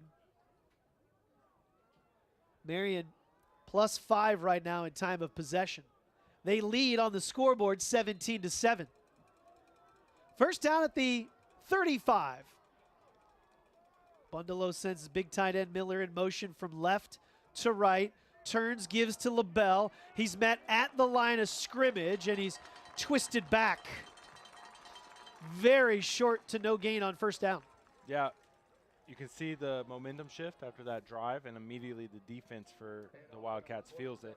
First time that Marian offensive line hasn't won the line of scrimmage, and then you have your all-world linebacker come in there and get the tackle, Luke Bass. Yeah, their linebackers do a lot of things. Also out there right now, 18, Devin Arvalo. He acts almost like a nickel out there as well. They've brought him out there to help with this passing game. He will actually have coverage on Jennings in the slot. Bundalo drops back, steps up, pump fake, and then he'll rightly slide down. He had a linebacker from behind, and he also had number 98 running down in front of him, Robert Hunter. Well, there's a lot going on pre-snap. Indiana Wesleyan defense has a safety lined up at the line of scrimmage, drops back right before the snap, and then it looks like you're going to have 6 blitzers, only 4 come. A lot going on for Bundalo, nowhere to go with the ball, brings it down again, and that's the slide for the negative yard. Yeah, you know, what's interesting is they always spot it where the slide starts, and I never agree with where they think the slide starts. I totally agree with that. You know, because your slide could start and your rear end might not hit for 2 more yards. Right. They have this all the way back to the 35, so it's going to be a 3rd down and a 10. Yeah, there's a play early on in the season in a D1 game that into the game just need to get the 1st down. He starts his slide, they end up marking him 4 yards short. So, yeah, I agree with that. It always seems like it's way less than what you think it should be. We'll take a 30-second timeout. There's a Wildcat down on the turf. Marian leading by 10, but the Knights facing a 3rd down and 10. 6:55 to play before halftime on the ISC Sports Network. Marian University's Ancilla College brings exciting educational opportunities to Northern Indiana. Now you can pursue both in-demand degrees and championship dreams at a place built on faith, leadership, and career-building academics. Marian has been named one of the most innovative universities for cutting-edge changes on campus and in-course delivery with the best undergraduate teaching in the Midwest. Marian University's Ancilla College. Start here and go anywhere. Find out more by going to marian.edu/Ancilla. The 3rd leading sack man in the country, Isaac Abeo, had to be helped off of the field. And it was a long, slow walk for him. That was not under his own power. So the graduate senior who leads this team with 12.5 sacks, he has 9 tackles behind the line of scrimmage, will be looked at by the trainers for Indiana Wesleyan, so he will be not on the field for this 3rd down and 10. Marian leading 17-7, 6:55 to play. And he hasn't even recorded a stat today. Austin Jones has been so good against him today. Hate to see a guy go down like that. Didn't look very good coming off the field, so I don't know if we'll see him again. Jones has not missed a start in his Marian career, his 4th year. From Evansville, Indiana. Here's a 3rd and 10. Byerly is split out right. He'll be covered tight man-to-man by a safety. Young, Spence, Jennings split out to the left. After the timeout, this is the play that B.J. Code dials up, the offensive coordinator for Marian. Marian needs 10 to keep the drive alive, and a flag occurs, and it will be a 15-yard play that will be needed. Yeah, first penalty of the game for Marian. I wasn't going to say anything, didn't want to jinx it again. But coming out here on that one, they jumped. Somebody jumped, or it was a misalignment. I couldn't tell. Yeah, and you know, you've already got the crowd feeling it after their touchdown drive. Right, they have momentum right now. You've got the timeout, and you have the play you want, and you just couldn't hold the water long enough. Yep.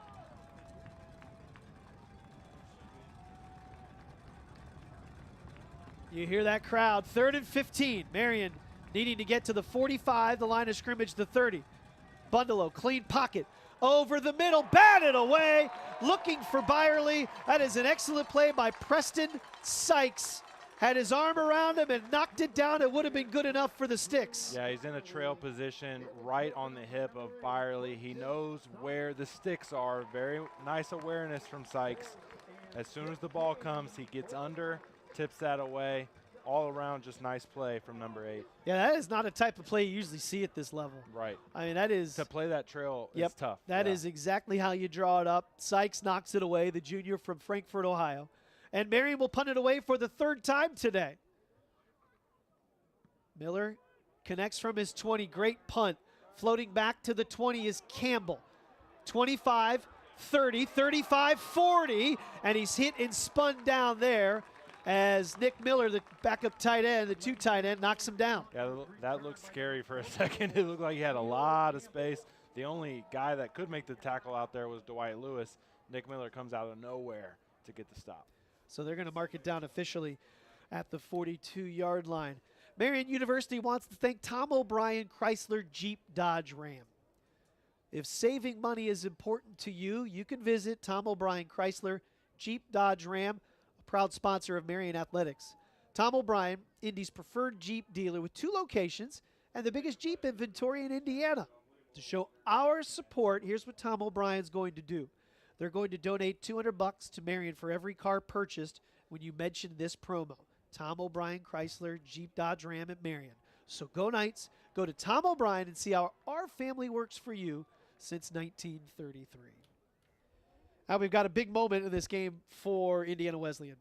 Down by 10. They do get the ball to start the second half. That's the big one. 6:14 to go here. They just completed an 11-play drive that resulted in the touchdown. But as we mentioned, they converted big third downs, just moving your eyes a little bit. Yeah, absolutely. The motions, the misdirections type of plays where you have your eyes here and the plays going here, and that half a second, 1 second of hesitation can lead to a big play. Yeah, and Marian has been outstanding thus far defensively. Both of these teams come in so evenly matched, and this is not uncharted territory for Indiana Wesleyan. They have trailed in the first quarter of games this year 3 different times, including losing a game at the half. Yeah. They were down 14-7 at home against Roosevelt, and then they outscored the foe from the Mid-States West Side 28-zip in the second half. And they have been in close games. They have won 2 games this year by stopping 2-point conversions. So a 17-point deficit isn't anything that's going to get this team too terribly worked up against. Now, they are doing it now against one of the top defenses in the country. But they have an opportunity here to cut into this deficit after the punt return of 22 yards sets them up at the 42-yard line. Stokes will have 5 wide receivers in this formation. He's all alone in the backfield. Is the graduate senior quarterback from Anderson, Indiana. 6:14 to play in this first half. Marian leading by 10 on defense. Stokes to pass. Being chased by Pettiford. Throws on the one. It's going to be complete. Missed tackle. Opens up space. It will be a first down. He slipped under the tackle attempt of Marshall Flagg out there on the corner. I believe that was Flagg. Now, who was that missed that? I thought it was Danny Lewis. I think it was Lewis. I apologize. Yeah. Yep. What a great job by Stokes to escape the pocket when there's nothing there, and then Cox to come back to the ball on the comeback, and then make a guy miss to get that first down. Yeah, if the tackle's made, it's going to be a second down. Stokes puts it into the air again. This one is caught at the 35-yard line. This time in space, Danny Lewis makes the tackle. Well, they got rhythm now. They have been moving the ball well since that crazy first quarter, and going quick once again. Second down and 1. See if they hand this off to Darian Williams, who's yet to get on track. The running back is on the right hip of Stokes. They'll pull it out of his belly. RPO. Stokes races down the right hash mark. 10-5, and the quarterback zone read works to perfection. A true read option. Perfectly executed fake and read on that end, who is barreling down the line of scrimmage to tackle Williams. And then Stokes does the rest in the open field. No one even near him, really. I mean, that is just a perfectly called play for a true read option run. Yeah, that was an excellent play call. I think everyone here is waiting to see, do you give it to Williams and see if he can get on track? The defense flowed with number 14, and Stokes sped up the right hash mark, angled to the front pylon at the 10, and now we are a kick away from being separated by a field goal. Back-to-back scoring drives for IWU, and the Knights lead with 5:02 to play before half is now just 3. Yeah, it happened fast, and just like the first quarter for Indiana Wesleyan and Marian taking advantage, now, again, a lot of momentum on the side of the red jerseys. Yeah, that sideline's starting to pick up. This crowd's starting to get into it as well. And, you know, this is what you want. 3 versus number 4. Expect something different with a top 5 matchup? And you didn't think it'd be easy. You didn't think you're up 17-zip. You're like, oh, okay, this is a runaway. Right, exactly. And the winner of this game will be crowned the Mid-States East champion. I believe that's the case, regardless of next week. Because whoever wins this game, if you lose, you both end up with 1 loss. And it's a tiebreaker situation. Right, exactly. You might have to share. This is the game. This is it. This is for the East title. playing for rings. What that execution of that read option was so good. I mean, there's no one there for Marian to make that play. Yeah, and you can see as soon as Stokes hit the 20 and the 15, I mean, he was gone. Yep. So 5:02 showing on the clock. The freshman kicker, Clifton, kicking it from right to left. A low bouncer that will bounce up for Jennings. He struggles with it. Picks it up at the 12. The electrifying Jalen Jennings makes a man miss. Explodes at the 30, 40, 50. Down the sideline at the 30. Jalen Jennings, does he have enough left in the tank? 10, 5, reaches for the end zone. Touchdown, Mr. Electric. Are you kidding me? You want some juice? He did it again. Jennings will give you the juice. Unbelievable. They did not want that ball to go to Jennings. It is a true squib kick. Goes right by Byerly. LaBelle thought about picking it up, but Jennings says, this is mine. And because it took so much time, all the white jerseys have everyone from the Indiana Wesleyan blocked up. There's no one there once he gets past the 40 and then has to cut all the way back, and then it's a foot race. It looked like he was going to run out of gas. But Jennings, he does it again. 88-yard return by number 14. That is the 5th career kickoff return for the South Bend native. His 2nd this year. Folks, that's only the 7th kick return he's had this year, and he has 2 touchdowns. Oh, I thought it was 3. Yeah, 2. He has 2 touchdowns in 7 attempts. Unbelievable. Pomeli on for the extra point, and this place is stunned as they tried to kick it away from 14. By the way, the squib works. He had to stop, pick it up off the ground at the 12, but you're right. Once he gets past the 30, Clay Campbell was his one man the block. Campbell threw his hands up at the 40 to say, I'm not getting a penalty here, and Jennings then angles it all across the field, extends at the sticks, and Pomeli pushes the kick to the right. That's big in a game like this. Just the 2nd missed extra point for Pomeli, and you don't want to chase that point the rest of the day. Yeah, exactly. But going back to the kick return, just insane because Jennings started to come back to the right and then totally pauses, waits one more second, everyone's blocked up, he sees it to the left and pops past all that traffic. And then the cutback around midfield and the foot race. I mean, that was some play. Wow, what a play. An incredible job, all effort by Jennings. Smart play by Coach Steve Tutsy's special teams to not have any flags.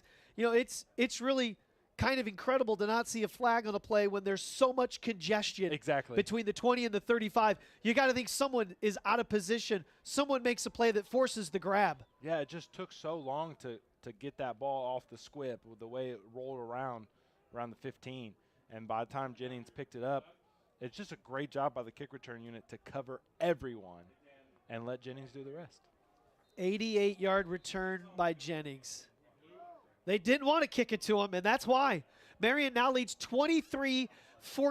They lead by 9 due to the missed kick by Pomeli, who sends this into the air, driving back to the 1. And let's see if they can return this thing. Indiana Wesleyan is going to be brought down at the 22-yard line. Dude, Peyton Drexler, my goodness, he runs over a guy again and then makes the tackle. This kid is so much fun. I love his effort.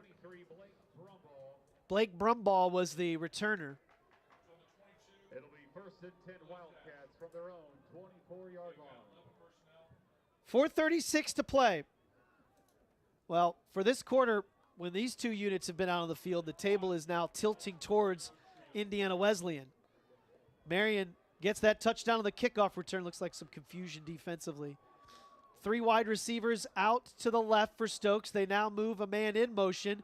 Wide receiver screen underneath, and it's going to be caught. Gang tackling, but leaning forward to the 35. Incredible job by Miles Cox. Yeah, he's busy today. The screen was set up well, it was blocked well, and he makes some guys miss.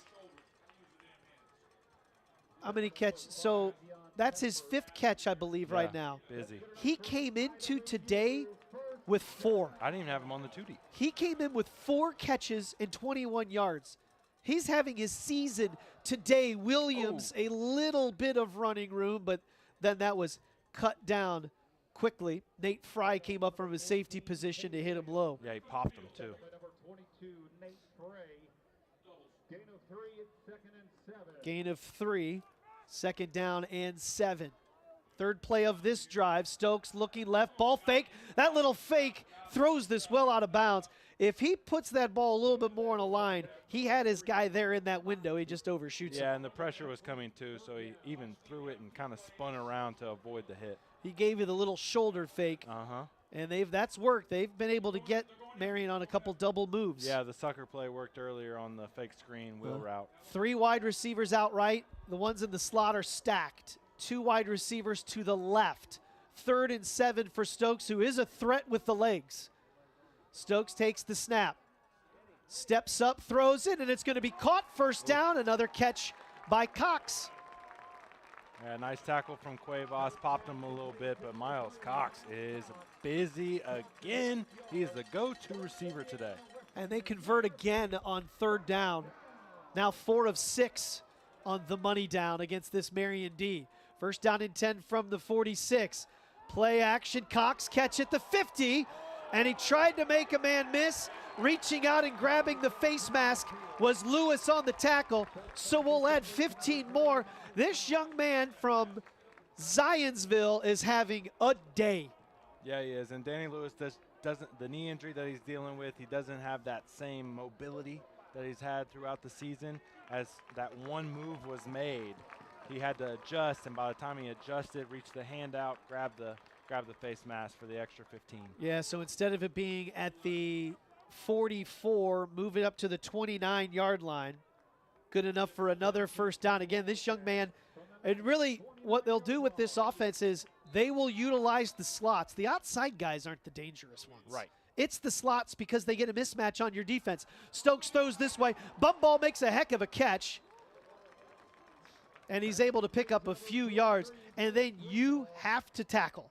There are plenty of opportunities now for Marian one-on-one in space. They've got to make some plays. Yeah, and Stokes is just getting rid of it so quickly. These quick plays behind the line of scrimmage. Then you have Tidwell blocking, and they're just going and going. That's a fast 7 yards. Tidwell in motion. They'll roll out. Stokes slings this ball, batted down. Nice. Paris batted it, and it falls harmlessly to the turf, and that's a much-needed stop on a play. Right, and it just slows them down a little bit. Paris was coming off the edge, wasn't going to get there, throws those hands up like J.J. Watt, smacked that down. So it'll be, that's a long, they say two, yeah, it's going to be 3rd and 3. They need to get to the 19-yard line from the 22. So you send out Tidwell out to the right. Tight end off to the right side, single to the left. They'll snap, give it to Williams. Oh. Williams hit by Fry, who stopped him short. He was short. Fry grabbed him, and Nate Fry is still down. Yeah, he took a shot, Scott. I mean, that did not look great. A big collision. Huge loss if Nate Fry is really hurt. And he immediately, like, I don't want to see, he immediately went over and kind of held his left shoulder. The Indiana Wildcats training staff, they are out there as he lies on the 20-yard line. But Fry makes the big hit on Williams, keeps him the yard short. He wanted to stand up there, He's a but tough kid. John Locke finally gets over there from the long run from the Marian sideline, says, no, stay down, let's take a look. So we'll take a timeout here as well. When we come back, we'll get you ready for 4th and 1. Marian leading 23-14, 2:32 to play before halftime on the ISC Sports Network. Meet Kate. She has a lot to juggle. Family, work, it can lead to trying days and tired nights. But we know Kate, and at Indiana Members Credit Union, we know at some point her space at a premium life may change. IMCU is here to help Kate and you find your space. Now, add on or remodel with an introductory rate of 3.9% APR on a home equity line of credit. Today, it's all about Kate. Tomorrow, it's all about you. Because at IMCU, it's you that matters. Marian sees Nate Fry walk off under his own power. He will not be on the field for this 4th and 1. Stokes, the quarterback, has his all-world running back to his right. 2 wide receivers stacked to the right, 2 tight ends in this formation. 4th down and 1 from the 20. Deep in Marian territory, Indiana Wesleyan sends a man in motion. Snap, they'll throw it out, it'll be caught by Vincent. 1st down and then some. Really good play, he's wide open on that little motion. He basically motions into the slot, stops, reverses his pivot, an easy play. Yeah, it's similar to the touchdown that he had where you just aren't expecting him, and the way he moves around and gets the pass for the 1st down. These are fun concepts. Williams gets the handoff. He'll walk into the end zone. That is 3 straight touchdowns, but a late flag. I'm curious to see what it is. A flag was thrown as he walked into the end zone. Marian was substituting. I don't know if Indiana Wesleyan gave them enough time to get a guy off the field by the time they snapped. That's what Coach Robinson is talking about over there. He was talking to the officials about that as well. If they sub, you have to have time to sub. I disagree. Yeah, Coach Robinson is upset. That's so 3 straight touchdowns. Because he's coming off the field, but they didn't give him enough time to substitute. So Williams punches it in. And now, due to the missed extra point on the kickoff return, this is an opportunity to make this a 2-point game.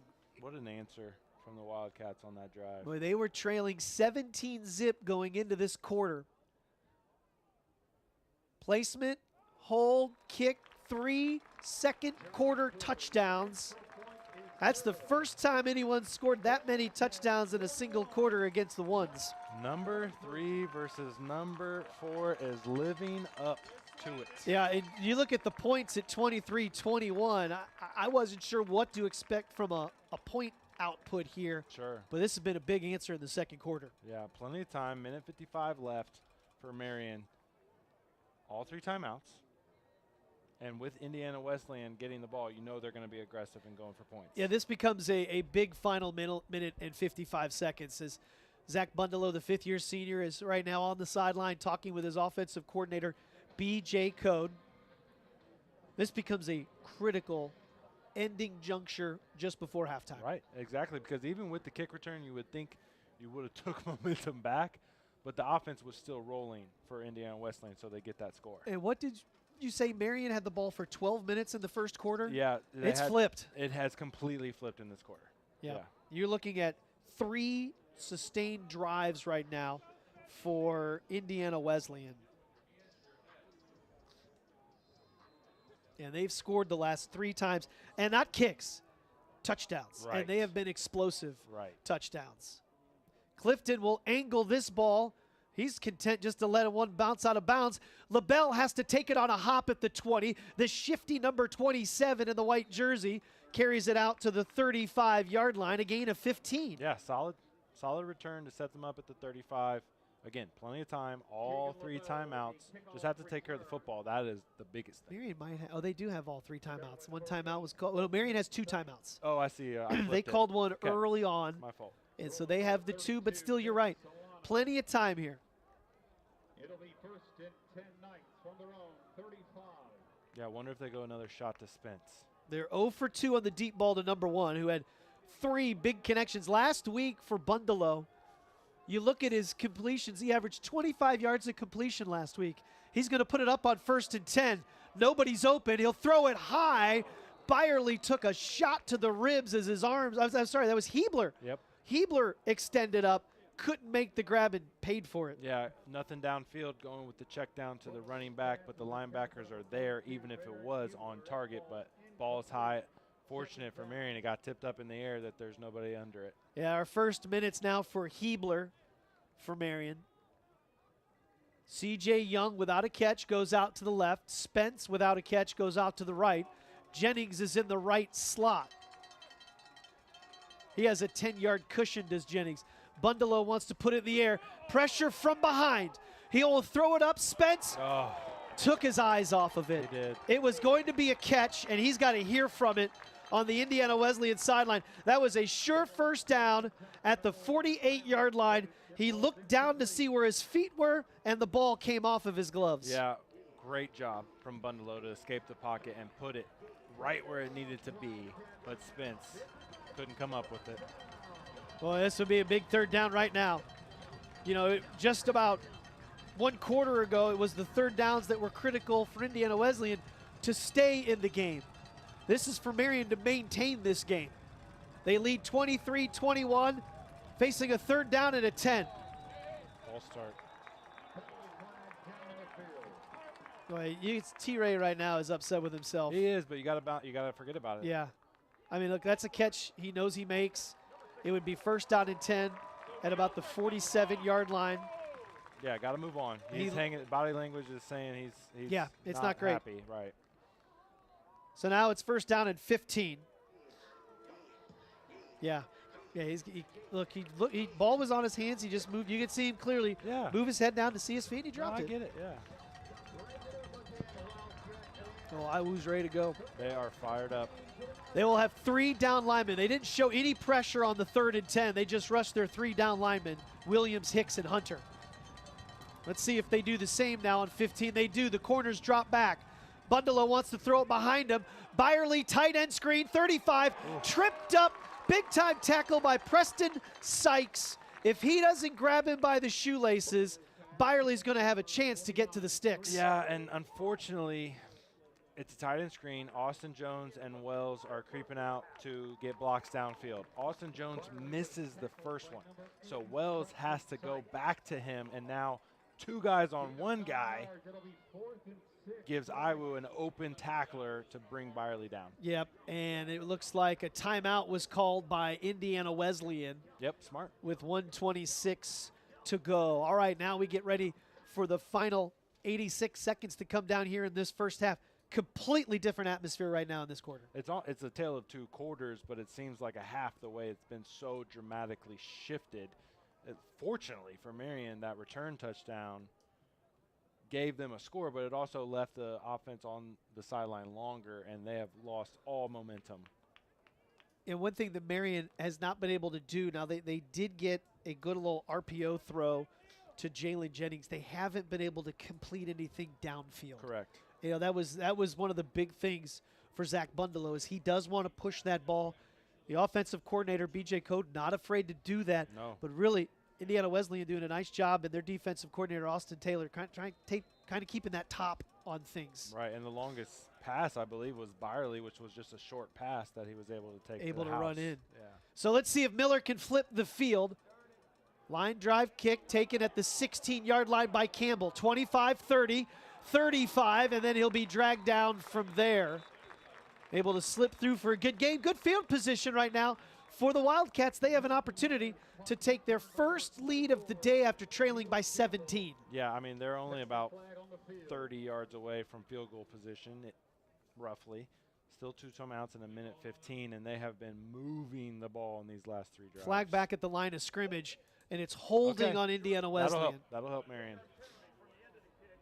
So it takes 9 seconds on that play, and now you walk them back. So instead of getting that football up around the 36-yard line.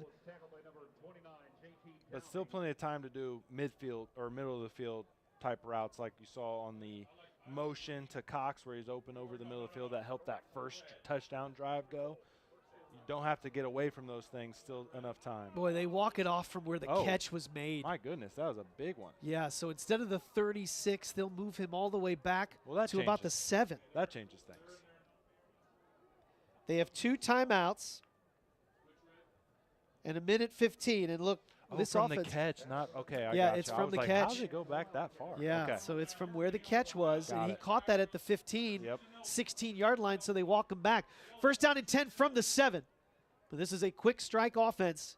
Stokes will throw it out into the flat, one-hopper, and Marian will go after it, but it's going to be a forward skip pass. And again, they're looking at right now their favorite target, Miles Cox. Yeah, and also for Indiana Wesleyan, being backed up after that penalty, now you're on alert not to turn it over because you're in that zone back here in Marian territory, or in your own territory, excuse me. We mentioned Miles Cox coming into this game, the junior from Zionsville, 4 catches for 21 yards. Today he has 7 for 83. Here's a sweep toss to Tidwell, 10, 15, and then he'll be hit, and afterwards Joe Owens hit him out of bounds. I'm surprised the flag didn't throw. He was engaged with Marian, and Owens hit him a good step out. Yeah, that's fortunate for Marian. That extra 15 would have been hurtful. It's still a first down. So Tidwell turned the corner. He was engaged. I am kind of shocked they didn't throw that. I am a little shocked as well. So give him 10 out to the 17, a little bit of breathing room. 1:06 to play as Tidwell gets out of bounds. Yeah, that jet sweep has worked well twice now. The first one was a hold, but that one goes for a first down. Yeah, and it's not a dangerous pass. You're just flipping it forward. First down and 10. Stokes' time being chased. Floats this ball up. Coming back for it was Blake Brumball, but it falls incomplete. That would have been a heck of a throw and catch off the back foot, just kind of slinging it to the sideline, but Brumball couldn't come up with it. So second down and 10. Marian is leading 23-21. 60 seconds to play before halftime. Marian led 17-zip after 1. It is a 21-6 second quarter in favor of Indiana Wesleyan. Marian's lone touchdown, an 88-yard kickoff return by Jalen Jennings off a squib. 4 wide receivers, 2 right, 2 left. Second down and 10, 1 minute to play. Stokes takes the snap, drops back, and we'll have a false start, I believe, on Isaiah Cortius, the right tackle, or the left tackle. Yeah. Yep. Nope, 51. Oh, left guard, yep. They got Kyle Neese, the guard out of Avon High School. Second down and 15. A little sloppy on this drive. Line of scrimmage now will be the 15. No, should be the 17-yard line. Or the 12. I think I'm at the 12. Yep. Second down and 15. Still 1 minute to play. Stokes quarterback run, and he's going to be hit. Well, really good job of the defense to stay home on that one. Dion Pettiford from his right defensive end position collapsed in. No timeout called. I thought they would try to get it back. It's 3rd and long. 3rd and 15. Marian's sitting on 2. 10 seconds go. I think Indiana Wesleyan can just run this down. Yeah, I think they are. So Marian happy with the result of the first half. If you stop them here on 3rd down, you got the shot. Interesting. Well, Wesleyan isn't even really worried about where the ball spots. Nope. So the play clock is at 9. The game clock's at 22. 5 on the play clock. Now for Stokes. Hands it off to Williams. Gobbled up. Get him in the turf and call timeout. Boy, absolutely gobbled up. Joe Apata smothered him. And there's 11 seconds now. And Indiana Wesleyan will have to punt this ball. Yeah, still a little confused why they didn't take it with 50 seconds to go. You know, that's a good point. Yeah, it's 3rd and 15 now. You know, you're worried about calling timeout and they get a jet sweep. But, you know, instead of 11 seconds, there's a chance there's 39. Yeah. 38 seconds. Yeah, now you feel like you want to go all out for the punt and try to block it. Line of scrimmage will be the 14-yard line. Marian on top, 23-21. 13 seconds to play. But with Jennings back there, you never know. Yeah. Boy, just an electrifying young man. That was a crazy play, man. 88-yard kickoff return on a squib. That's the only touchdown this quarter for Marian. Marian dominates the first quarter. Indiana Wesleyan, they put their stamp on the second quarter. Still 30 minutes of football left. 23-21. Highest ranking in school history for Indiana Wesleyan. Marian, no stranger to the top 5. First time both teams have entered perfect 8-0 records. They've never been undefeated when they've squared off. 6th time in school history Marian's been 8-0. Jalen Jennings is at the 50. Keegan LaBelle joins him as well. They stand on their respective hash marks. Jennings on the right, LaBelle on the left. 13 seconds left. Marian, token pressure, punt. It comes in Jennings' direction. Fair catch. He makes the catch at the 45. 6.6 seconds to play. Yep, time for one play. Go for the end zone Hail Mary. All right. Way back on week 1 against Judson. Zach and I had a chance to sit down with Zach Bundelone. We said, okay, if it comes down to it, how far can you hoof it? He said, if the line of scrimmage is the 45, I can get it to the end zone. Yes, sir. Hey, look where we're at. Where? We're at the 45. Really? Okay. Let's see it. So it's on the plus side, 45 yards. Now this was back in August when I'm sure the old right slinger felt pretty good. Yeah. Late in the season now. So this is Bundalo says he can get the ball to the end zone from here. Spence, Young, Jennings, a triangle to the left. Bundalo waits. Bundalo sends it up there. It reaches the end zone, and it's in the belly of a Marian player. He caught it! He caught it! Oh my goodness! C.J. Young! Are you kidding me? He caught it! Hail Mary! Flags after the play. Bundalo has flexed his right arm. He got it there. He told us, if you get me to the 45, I can get the ball to the end zone. That is incredible. Sideline warning. Sideline Everyone's warning. pumped up. 0 seconds on the clock. 6 seconds. Hail Mary, touchdown. Let's go. Now a big kick for Pomeli.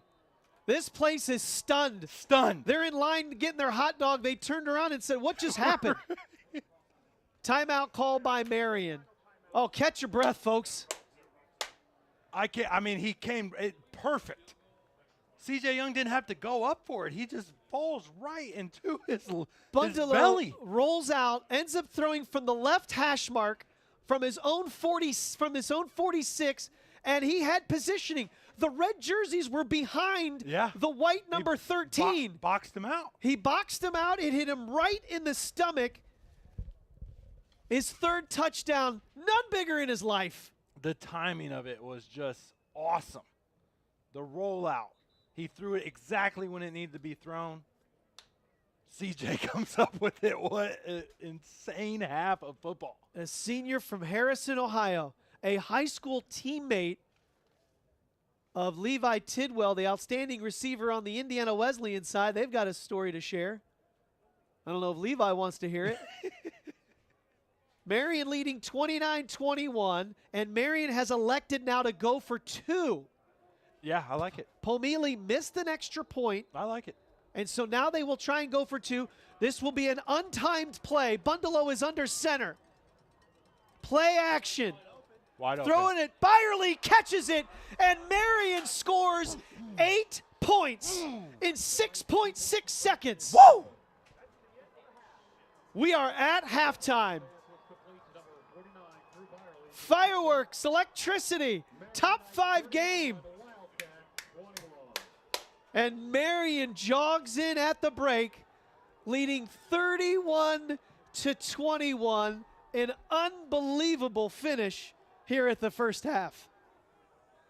Need a break? I do. I already ditched the jacket. I'm sweating up here, folks. Let's head to halftime. What a way to end it. Marian by 10 at the break on the ISC Sports Network. Meet Kate. She has a lot to juggle. Family, work, it can lead to trying days and tired nights. But we know Kate, and at Indiana Members Credit Union, we know at some point her space at a premium life may change. IMCU is here to help Kate and you find your space. Now, add on or remodel with an introductory rate of 3.9% APR on a home equity line of credit. Today, it's all about Kate. Tomorrow, it's all about you. Because at IMCU, it's you that matters. I went to Marian for the education, but what I took away was the experience. Marian University is like a home to me. Plus, downtown Indy is just 10 minutes away from campus. Marian University offers an exceptional education and an unforgettable experience. Apply today at marian.edu. Meet Kate. These days, space around her house is tight. At Indiana Members Credit Union, we can help Kate and you find your space with an introductory rate of 3.9% APR on a home equity line of credit. Because at IMCU, it's you that matters. Marian University's Ancilla College brings exciting educational opportunities to Northern Indiana. Now you can pursue both in-demand degrees and championship dreams at a place built on faith, leadership, and career-building academics. Marian has been named one of the most innovative universities for cutting-edge changes on campus and in-course delivery with the best undergraduate teaching in the Midwest. Marian University's Ancilla College. Start here and go anywhere. Find out more by going to marian.edu/Ancilla. Scott and Zach back here at halftime at Indiana Wesleyan. Marian leading it 31-21 at the half. Marian scores 2 touchdowns in the second quarter. An 88-yard kickoff return on a squib kick by the electrifying Jalen Jennings. And then a Hail Mary from the 45-yard line. Bundalo hits C.J. Young, surrounded by red jerseys. He catches it in the middle of the eye in the end zone that says Wildcats. 2 touchdowns in that quarter. It's a kickoff and a Hail Mary. So, and there was 3 guys there. We thought it was CJ. It's actually T-Ray. Oh, it was T-Ray. Came up with it, yeah. Thank you. Mitch Hubbard says it was T-Ray that caught it. It was the touch. It was for him. It was T-Ray. We saw CJ get up and start celebrating. Right. T-Ray is the one that caught it. T-Ray, baby. So it's T-Ray that catches it. Okay. Yeah, that was important. That's big. Yeah. All right. So TJ is the one that catches that one. It still counts, and then you get the 2-point conversion after that, and it's just an incredible end to what was an outstanding first half of football. I mean, what a half. Everything you want out of a top 5 matchup, you got.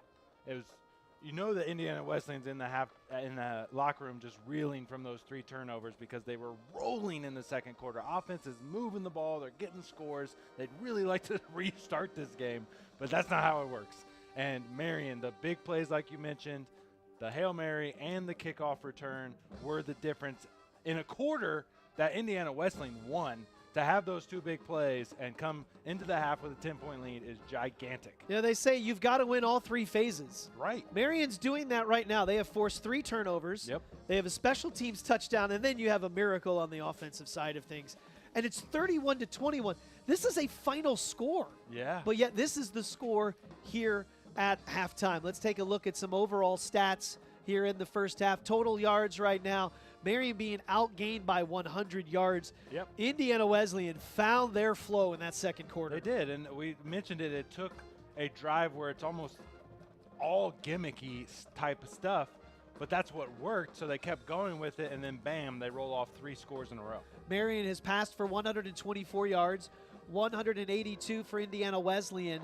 Marian's run for 79, 109 on the ground running right now for Indiana Wesleyan, but 88 of that is from their quarterback. Yeah. The best offensive player in the league, Dadarian Williams, hurt last week. He was actually released to play today, hasn't been able to find any ground going, 10 carries on 21 yards, but Stokes has been dangerous. Right, and it was really 2 plays. The one where they lined 5 guys up to the right, rolls out to the left, got away with the hold. That was a big one. And then the read option, the fake to Williams. Even though he's not quite the same player this afternoon, he's still that threat where everyone has his eyes on him. The read option pull was perfect, and Stokes goes for a big one on that one. Penalties right now, 4 for 25 for Marian, 3 for 40 for Indiana Wesleyan. These are 2 of the most penalized team in NAIA. Bundalo, after completing that Hail Mary, 6 of 14, 124 yards, 2 touchdowns, important, 0 turnovers. For Indiana Wesleyan, Xander Stokes, 16 of 24, 182 yards. He has a touchdown. He has an interception. Running the ball, who'd have thought? Bundalo leads Marian running with 38 yards. The quarterback Stokes leads Indiana Wesleyan running with 88 yards. You know, we didn't expect to see that. No, not at all. Receiving, Spence, 1 catch, 46 yards to Hail Mary. Yep. Byerly, 2 catches, 44 yards and a touchdown. Jalen Jennings, 3 catches, 34 yards. For Indiana Wesleyan, Miles Cox came in with 4 catches all season. He has 7 today for 83 yards. He's filling in the Isaac Smith role with the injury to the sophomore standout wide receiver. Tidwell with 3 catches. Hayes has 2.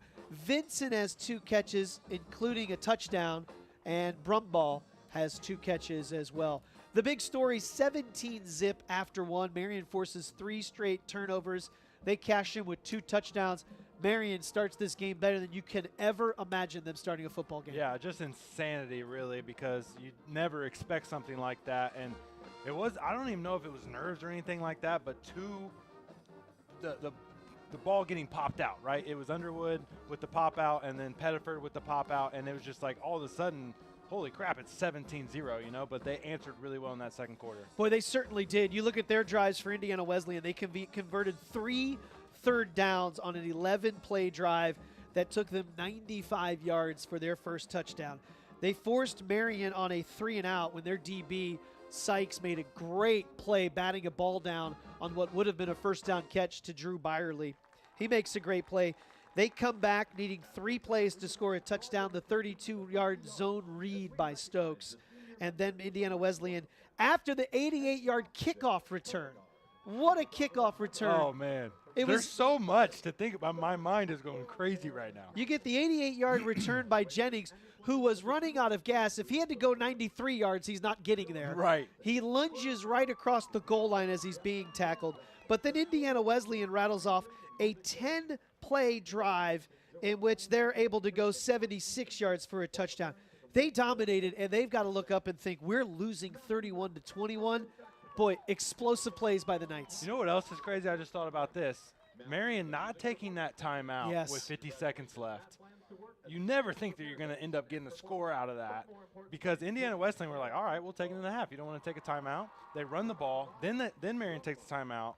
By the time they get it back with 6 seconds, get the Hail Mary. But having that timeout, then they were like, all right, let's go for 2, and that worked too. So crazy sequence of events there to end that half. Yeah, and so Marian leads at the half 31-21. When we come back, we're going to take a look inside of Marian Athletics, and we're going to play for you as well that video that is so prominently featured on the MU Knights website. I also saw it got some love on SI.com, so we'll share more with that here after this timeout. At the break, Marian leading 31-21 on the ISC Sports Network. The minute I stepped foot on campus, I didn't want to leave. Everyone here is about helping you succeed. It's hard work, but it's totally worth it. I have so much support from my advisors.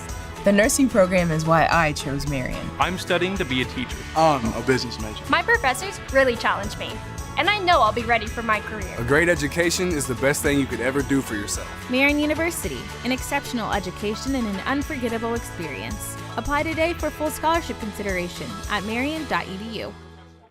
Meet Chip. He turned a big idea into a big company. At Indiana Members Credit Union, we're helping Chip and his family grow their business. We'll help you, too, with financing to expand your venture. Because at IMCU, it's you that matters.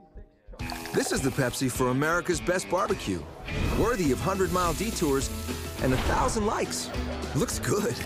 This is the Pepsi for mopping, dipping, and dousing. Whatever you're craving, this is the Pepsi for you. This is the Pepsi for serious fans and serious eats. This is the Pepsi for Sundays at the ballpark and days off at your favorite pizza joint. Right, Aaron? Best slice in New York. Whatever you're craving, this is the Pepsi for you. Meet Zach. Day and night, rain or shine, even just out for a spin, Zach gets around. But we know Zach, and at Indiana Members Credit Union, we know he's been saving up to trade up. IMCU is here to help Zach and you drive your dream. Lock in your rate with pre-approval. It's fast, free, and makes buying the car of your dreams easier. Today, it's all about Zach. Tomorrow, it's all about you. Because at IMCU, it's you that matters. Still waiting?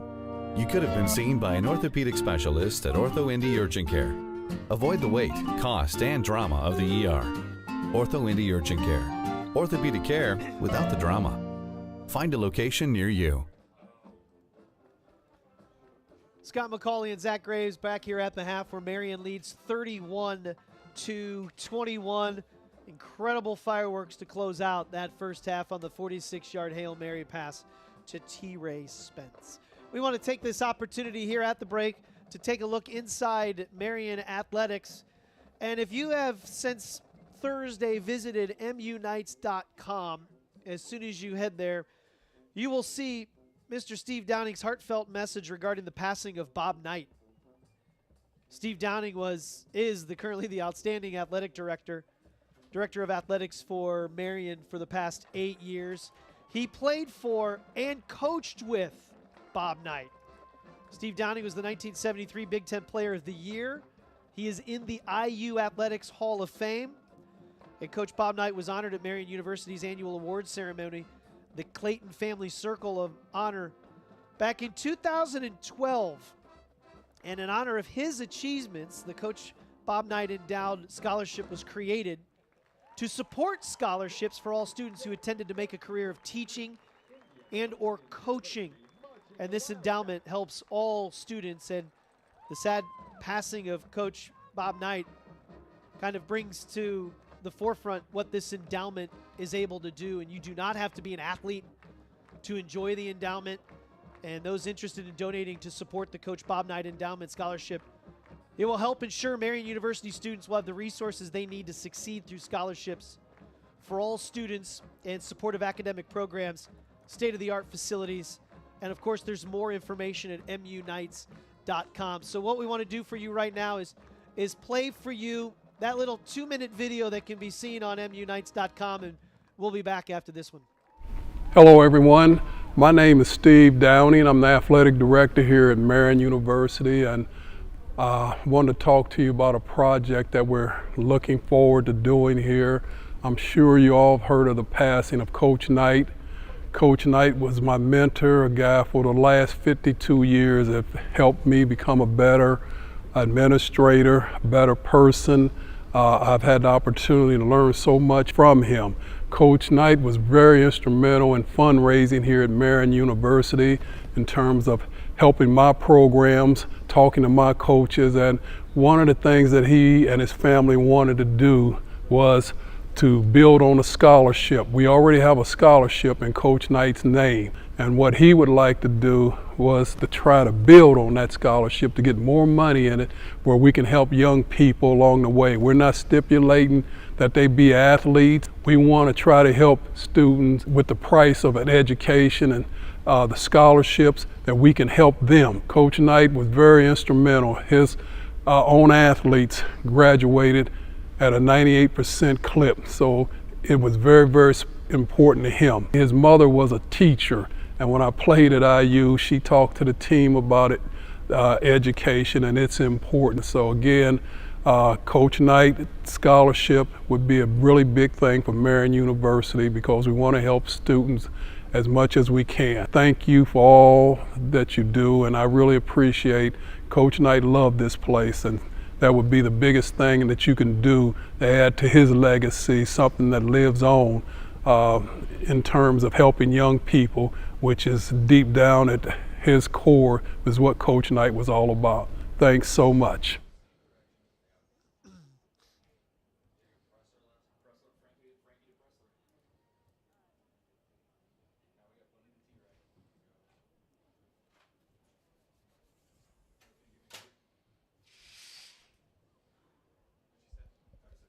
Boy, a really nice piece that you can see on MUKnights.com, and it really well thought of and really well said by Steve Downing. And we do wish Steve gets healthy here quickly. He was unable to head to Bloomington last night, where head coach Scott Heddy and his Knights traveled to IU to face Mike Woodson's Indiana Hoosiers in what is the Knights' final exhibition game.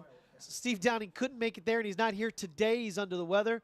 We wish him a speedy recovery last night. It's all about the experience. It's really not win or loss. It's just the experience to play against IU down there in Bloomington. The Knights fell 94-61, but they open up the regular season at home Tuesday night. They take on Wilberforce University, which is where? Wait, what? I had to cough. Wilberforce University. Wilberforce University. My first thought goes to like Tommy Boy. I don't know why. Well, actually, is it in Ohio? Close. Okay. Close. It's not in Toledo or Sandusky, but Wilberforce is a historically black college near Xenia, Ohio. That's just east of Dayton. Okay. Gotcha. So they're in town Tuesday night. So the men's basketball team opens up on Tuesday night. Now Steve Brooks, his hoops team ranked number 5 in the NAIA women's top 25. The women are currently in Nebraska for the Concordia Cattle Classic. Love that. Love to see that trophy. Yeah. What's the Cattle Classic look like, right?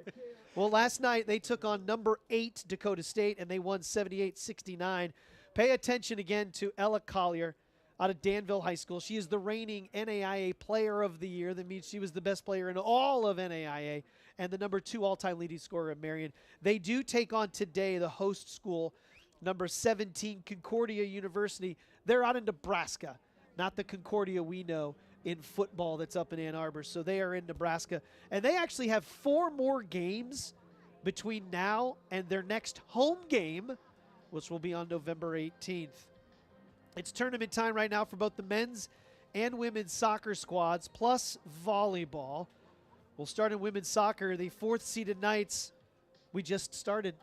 The 4th-seeded Knights host Mount Vernon Nazarene in the quarters. That match just started at 2 o'clock today from St. Vincent Field. The 5th-seeded men are actually here at Indiana Wesleyan. They take on the 4th-seeded Wildcats in the Crossroads League quarters.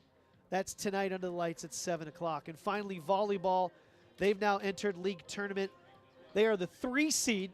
They host Spring Harbor tonight at Marian, 6:30 from the gymnasium. And last, but Zach, certainly not least, wrestling. Program's kind of been pretty good the last couple of years, hasn't it? Definitely. They open their season today in Williamsburg, Kentucky, and the University of Cumberland's the Patriot Open. Marian enters the season ranked 18th in the wrestling polls. For some of you wondering exactly where Cumberland's is, it is the school that you see when you drive down 75 and you're about 45 miles outside of the Tennessee border. It is a really, really beautiful looking campus with all these steeples. Their football field is right off of Interstate 75 in Williamsburg, Kentucky. And rugby is in Chicago today. They face Thomas More. The 11th ranked Knights are trying to earn a bid to the national tournament. So that's what's looking around and inside Marian Athletics. One final note for Marian Athletics. Have you ever heard of the Mexican League in football? I have this week. This week? And how did you learn about the Mexican League? Congratulations to Ben Stevens, getting a chance to play extra football post-college. You know, we've talked about that. You see guys, you know, with the XFL now around, the USFL, there's a chance to play, but still it's limited spots. Oh, yeah. And we know guys that have played overseas. You play in Germany, you play in Spain. You're like, why would you do that? You can continue playing and just to be in some amazing spots and places you normally can't do. So, again, congratulations and all the best to Ben Stevens, a record-setting number 84 wide receiver. Played 5 years at Marian from Danville High School. He gets an opportunity in the Mexican League. Both teams are out on the field. We're a minute away from the start of the third quarter. Marian on top by 10. 31-21. Indiana Wesleyan will get the ball to start the third quarter. We'll bring you that action when we come back on the ISC Sports Network. The minute I stepped foot on campus, I didn't want to leave. Everyone here is about helping you succeed. It's hard work, but it's totally worth it. I have so much support from my advisors.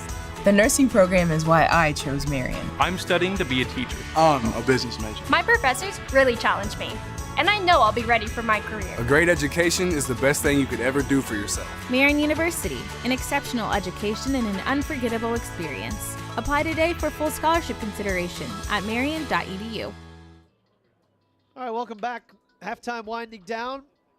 Our thanks to First Onsite for sponsoring Marian football. First Onsite, formerly More Restoration. They're here to help power you through whatever comes your way, from fire and flood to catastrophic storms or biohazards. They have the team, tech, and resources to help you restore, rebuild, and rise. Go Knights from First Onsite. Zach Graves, Scott McCauley, number 4 Marian on the road, leading 31-21. Bundalo to T-Ray Spence on a 46-yard Hail Mary. The final play, timed play of the first half. Marian then, with an untimed down, elected to forego the extra point. They went for the 2-point conversion to make up for a previous mixed extra point, and they got it. Yeah, huge. That's a big one. So instead of being up by 9, it is a true 2-possession game with the 10-point lead, and they will kick it off to this offense. And Indiana Wesleyan, this is the second time all year they have trailed at halftime.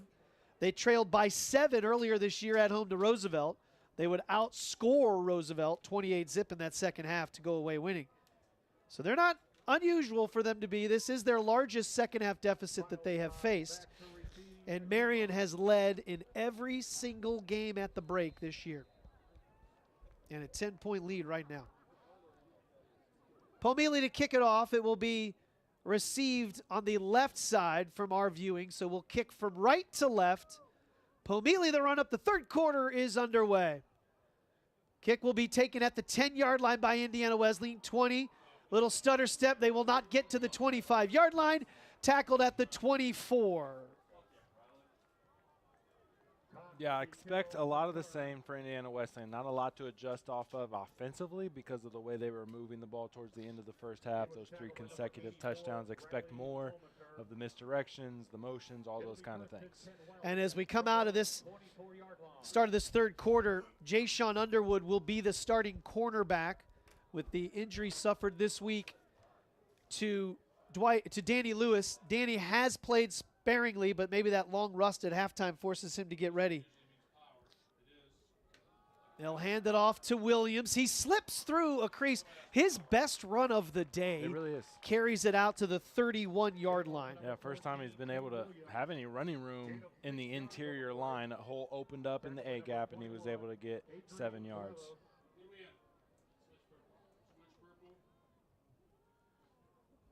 Second down. Williams this time follows his blocker, has the first down. Boy, he ran behind his big left guard, Kyle Neese, who really locked up Paris. Yeah, 6'3", 295-pound junior coming around on the power pole.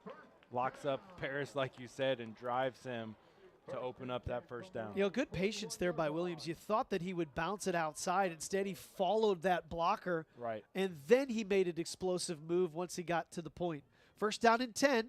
Now they'll put it in the air for the first time. Stokes has room to run.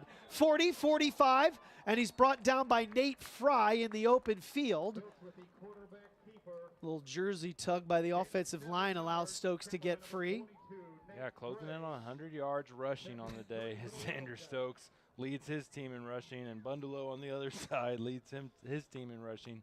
Did not expect that. Nope. That's a gain out to the 48. That's a nice gain of 7. Second down and 3.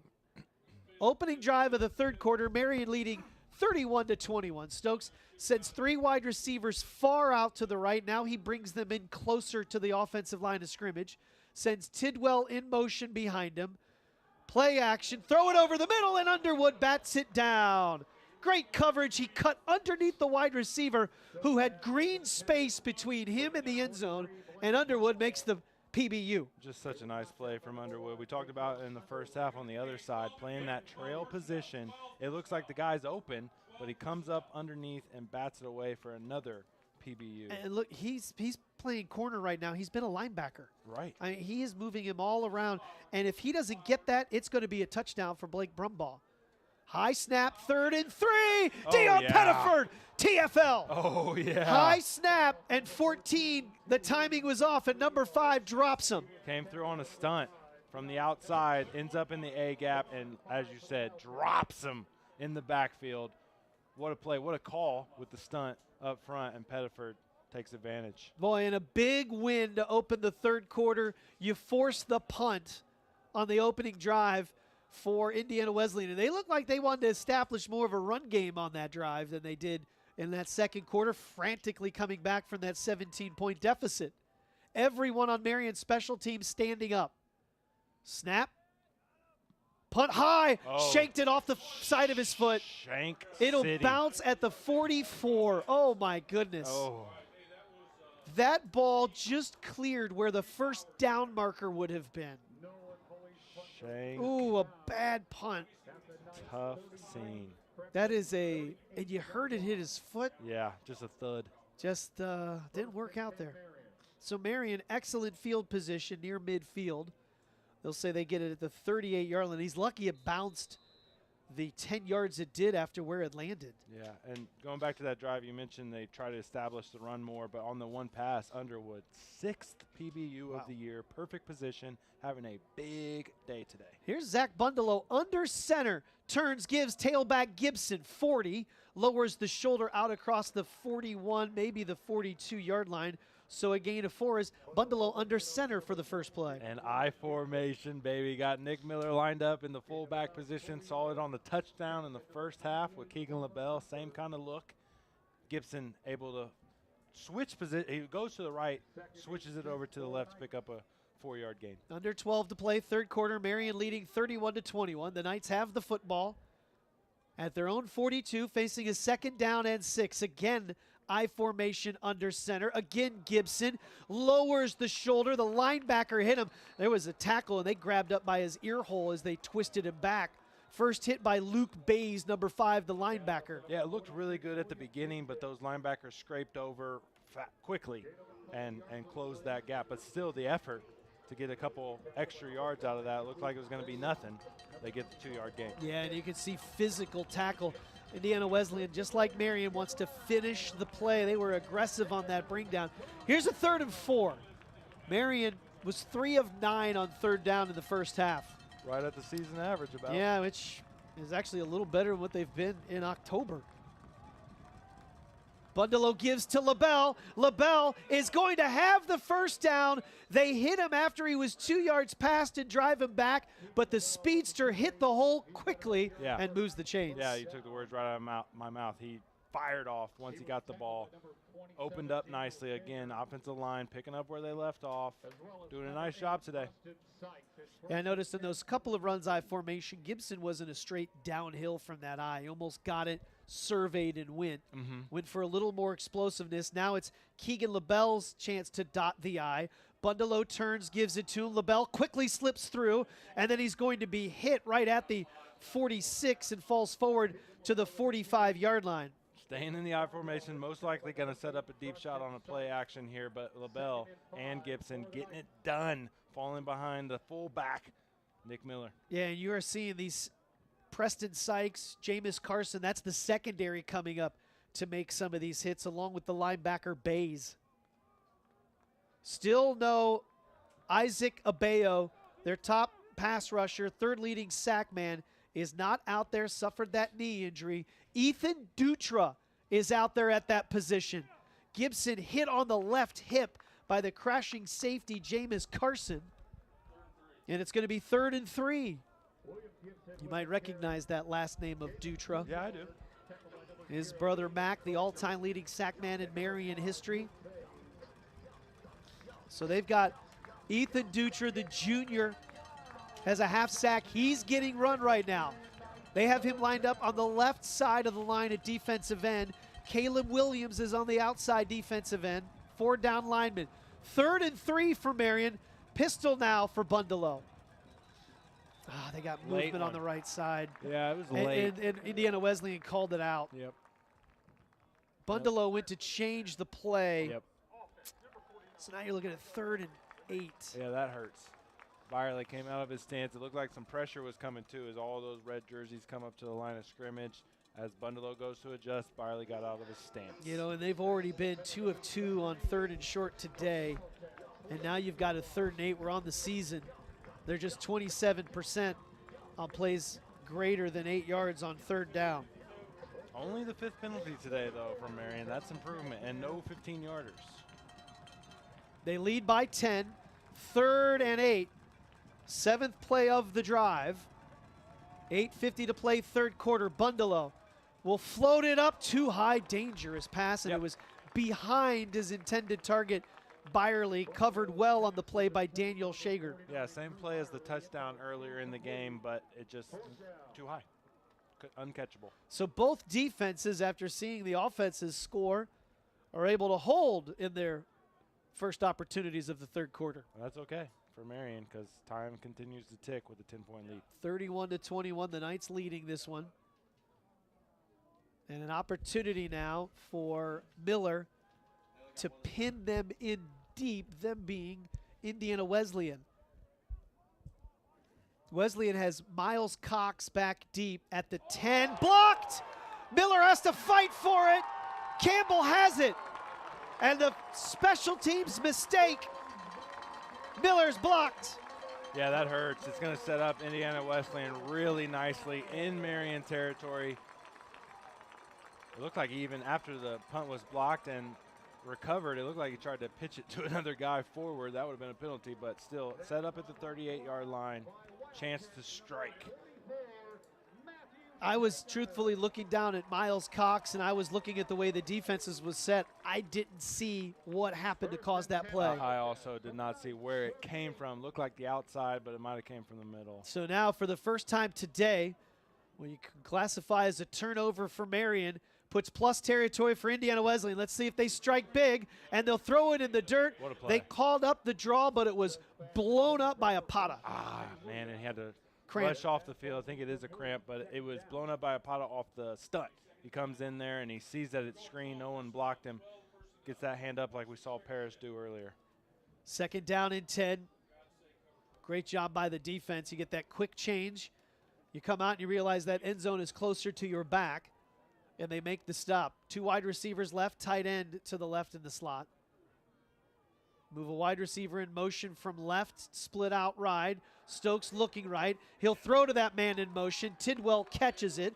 Immediately tackled by Reese Walker. They'll give him forward progress out to the 32, a gain of 6. Yeah, quick out, easy throw for Stokes, but nice close by Reese Walker. He was able to get there for the tackle to make sure that it's 3rd down. Now Miles Cox comes back into the game. He led them with 7 catches and 83 yards. Number 3 in the previous 8 games, 4 catches. He split out wide left. Brumball split out wide right. Now they'll shift the tight ends from the left side to the right side. Timeout will be now called by Indiana Wesleyan. They say, let's talk it over, and Zach and I will step aside as well. 7:57, 3rd quarter. Marian leading by 10 on the ISC Sports Network. This is the Pepsi for America's best barbecue. Worthy of 100-mile detours and 1,000 likes. Looks good. This is the Pepsi for mopping, dipping, and dousing. Whatever you're craving, this is the Pepsi for you. This is the Pepsi for serious fans and serious eats. This is the Pepsi for Sundays at the ballpark and days off at your favorite pizza joint. Right, Aaron? Best slice in New York. Whatever you're craving, this is the Pepsi for you. Learn more at Meyer.com. Thank you, Meyer, for your support of Indiana Wesleyan athletics. First time out called here in the second half by Indiana Wesleyan. Zach Graves, Scott McCauley. We've got a 31-21 game right now for Marian. The 4th-ranked Knights, 8-0. The 3rd-ranked Indiana Wesleyan Wildcats, they are 8-0. Both teams 5-0 in Mid-East play. And it was announced earlier this week, Zach, this will be the last time these 2 teams will play each other as conference rivals. It was announced that Defiance out of Northwestern Ohio is going to join the Mid-States Football Association. They will move into the East, and so Marian and St. Francis will move from the East to the West. So after today, any future games with Indiana Wesleyan, which they will be on the schedule next year, have to keep them. Any will be crossover games, not conference games. Yeah, that's exciting. It makes this game even bigger, right? I mean, this is the last time that you're truly playing for a conference championship. 2-2 overall record.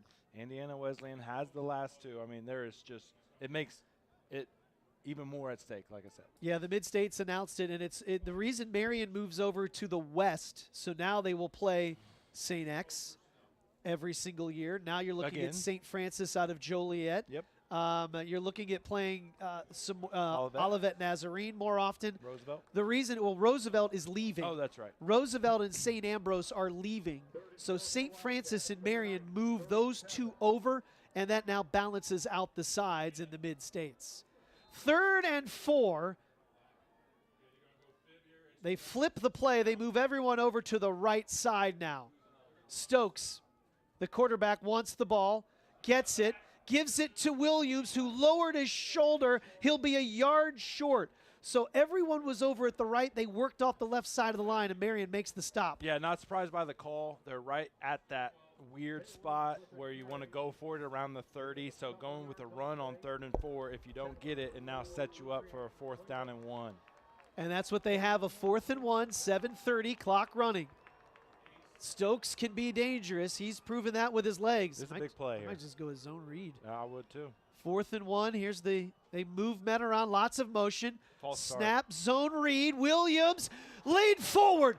Marian pushed him back. The spot on the near side, though, it is going to be right at the sticks. Yeah, they're going to measure it. I thought they missed a false start. It looked like the left side started to go before the right side, but Jake Paris. Right, that spot is short. Meets him at the hole and stops him. That spot is short. That's short. A turnover on. And there it is. They pointed in Marian's direction. What a stop. What a stop from the Marian defense. Jake Paris met him in the hole. No 4th down conversion, And sir. Marian takes over after the block punt. They get the ball now at the 29-yard line. Back-to-back plays, they gave it to Darian Williams, and he needs to get, what did he need? He needed 3 yards. Yeah. 4 yards. Four. He can't do it in 2 tries. Yep, got 3 on the first try on 3rd down, and then huge stop. Winning the line of scrimmage once again. Marian, both sides of the ball today.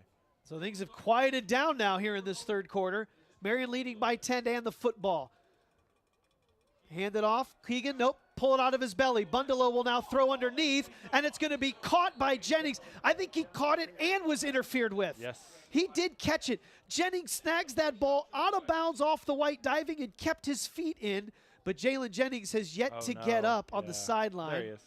There he pops up, Yep. and he's hopping. He's elevating his right leg and hopping off the field on his left. Looks like hammy. Cramp. Or a cramp. I just say cramp, just hoping that just good cramps. call. Yeah, you're not supposed to speculate. Cramps. Yep.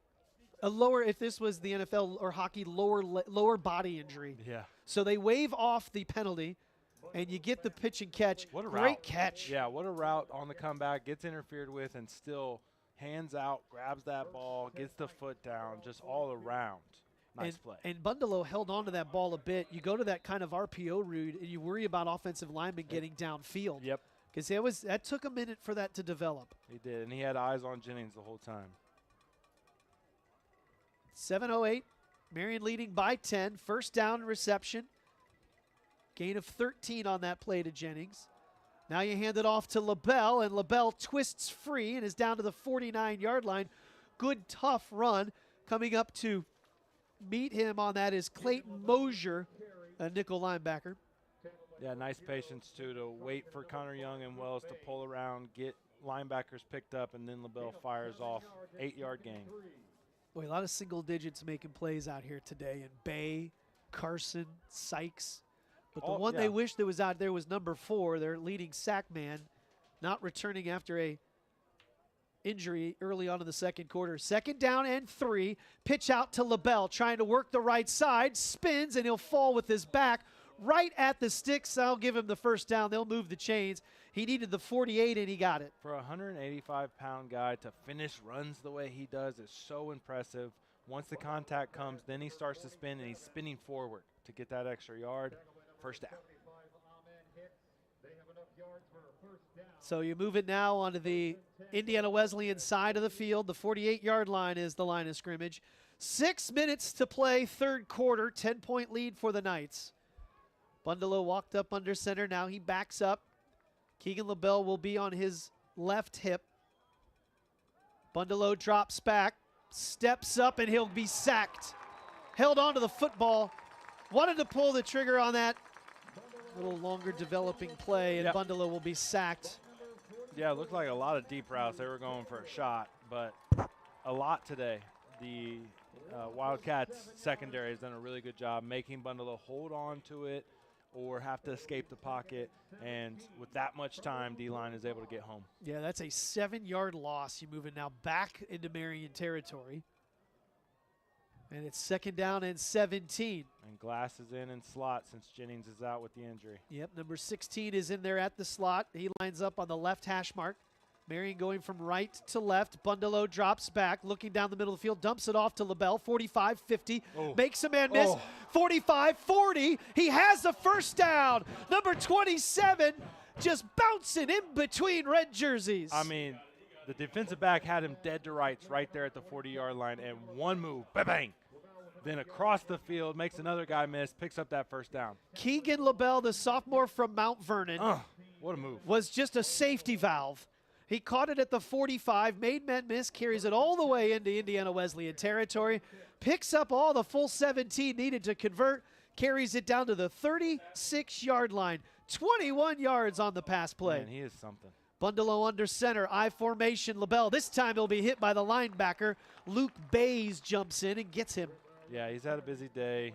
Luke Bays is their leading tackler coming into today. He is their defensive guy. 9 tackles today. Yeah, that's a loss of a yard, too, on the play. He is absolutely reading this and shooting through. He's a good player. Under 4 minutes to play, third quarter. 31-21, Marian.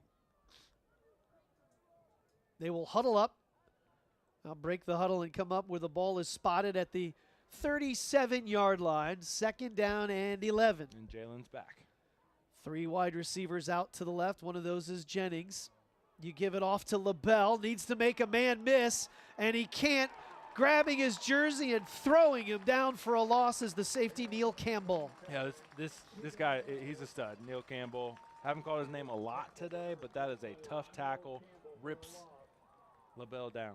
Yeah, another good play. Campbell is a senior from Chicago. Since the first day he hit on campus, they've been starting him, and he's been a big-time playmaker. He had 3 interceptions last week against St. Francis. He's a dude. Twice he's been a player of the week defensively. 6 picks this year, Scott. He's a dude. Yep, he's a cornerback. He's going to line up on the outside against Jake Reichert. 3rd and 14. Bundalo needs to put it up. He'll slip it underneath to Jennings. Jennings will get to the 35, and then he is stood up. Hunter hit him low, and then Sykes finished him off. It's the right call. They bring pressure on 3rd down and long. You go with the screen, pick up a few. Weird spot, right? 35-yard line, 4th and 9. You want to punt it, try to pin them. You can't kick it. It looks like I think they're going to go. Ted Karras kind of took a quick little poll over there, and he said, let's go. The play clock's at 15.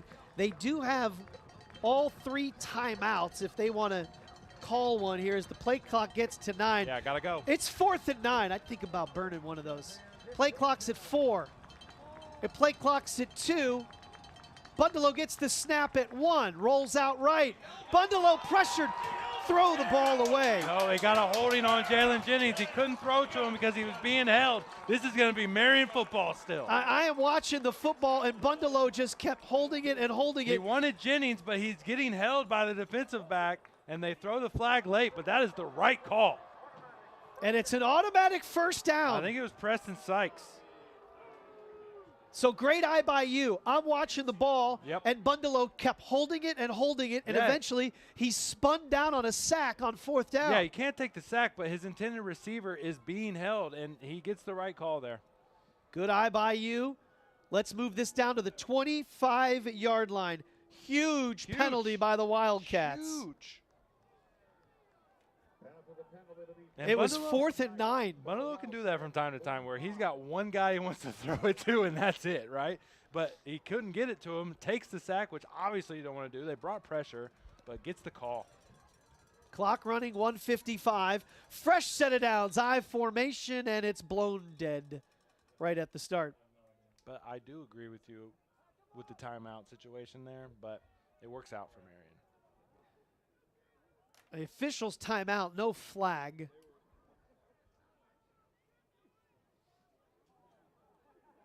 We'll do it again. And they'll wind the clock. So it's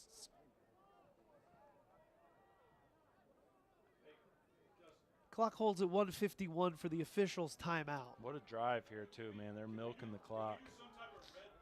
Already over 5 minutes on this drive.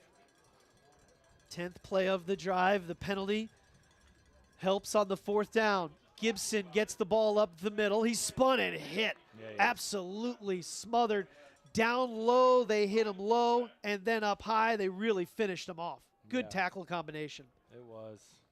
Front 7 has picked it up a little bit for Indiana Wesleyan. They were really getting blown off the ball early on from Marian's offense, but they have really come together a little bit here in the second half. You know, it's just about attitude, running up the middle, but Marian hasn't got much. Right. It's been tough sledding up the middle between the tackles. 2nd down and 8. Bundalo gives it to Gibson. He'll try and work outside. He cuts in at the hash mark. Huge pile of red jerseys ripping at the ball. Give him the 22-yard line, and it will be a 3rd down and 7 for Marian. Under a minute to play now in the 3rd quarter. All right, let's see what they got here. 3rd down, big one. 12th play of the drive. This drive started after Marian forced the 4th down stop. Young out left, Reichert out to the right, Jennings in the slot. No T-Ray Spence here in this second half on offense thus far. This is a spot where they usually look to Byerly. 3rd down and 6. Bundalo wants to put it up, batted down, knocked away at the line of scrimmage. Gabe Long deflected it. He was being blocked, got his hand up, and made the play. Yeah, really good coverage. It was C.J. Young, his intended receiver, but he was blanketed by Neil Campbell. And now we will try a long field goal for Marlon Pomeli. Long one. You know, last week they wanted to try one of 50-plus, but a penalty backed it up. This one will be from 39. That's inside his long of this year. He's 4 of 7 from this distance in 23. Balls will be spotted for the kick at the 29. Snap, hold, kick, floating to the right. Got it. And it sneaks in. What a kick. Oh, that ball almost looked like it was dying in midair, and it floats just inside the upright. Yeah, it's an impressive kick because it's going against the wind. 39 doesn't sound long, but it is as you're kicking into that direction. So solid from Pomeli. Marian now increases the lead to 34-21 with 22 seconds to play here in the 3rd quarter. And almost 7 full minutes off the clock. Into the wind. So now Indiana Wesleyan will only have 1 play with the wind at their back and then have to flip it in the 4th quarter. That drive was crucial.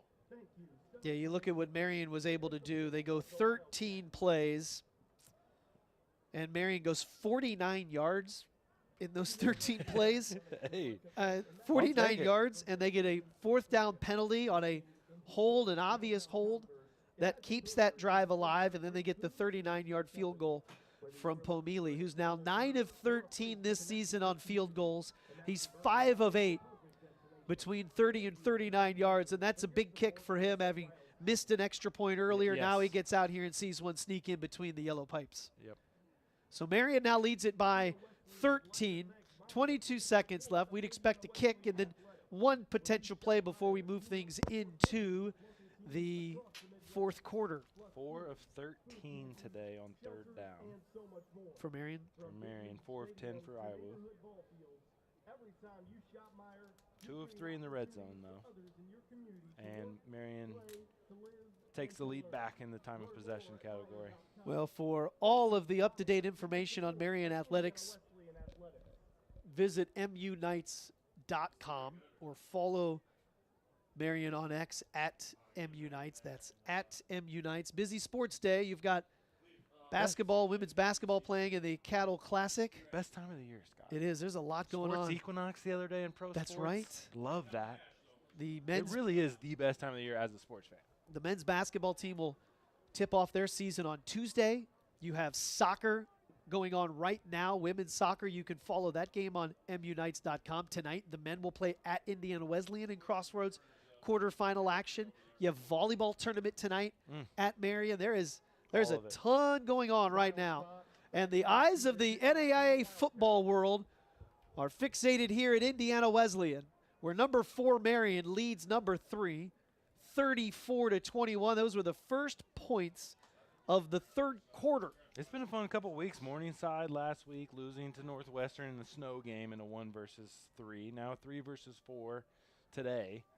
It's exciting times. Pomeli sends it, kick up, short, and it will be a miscommunication. Oh, yeah. And they dive on it at the 15.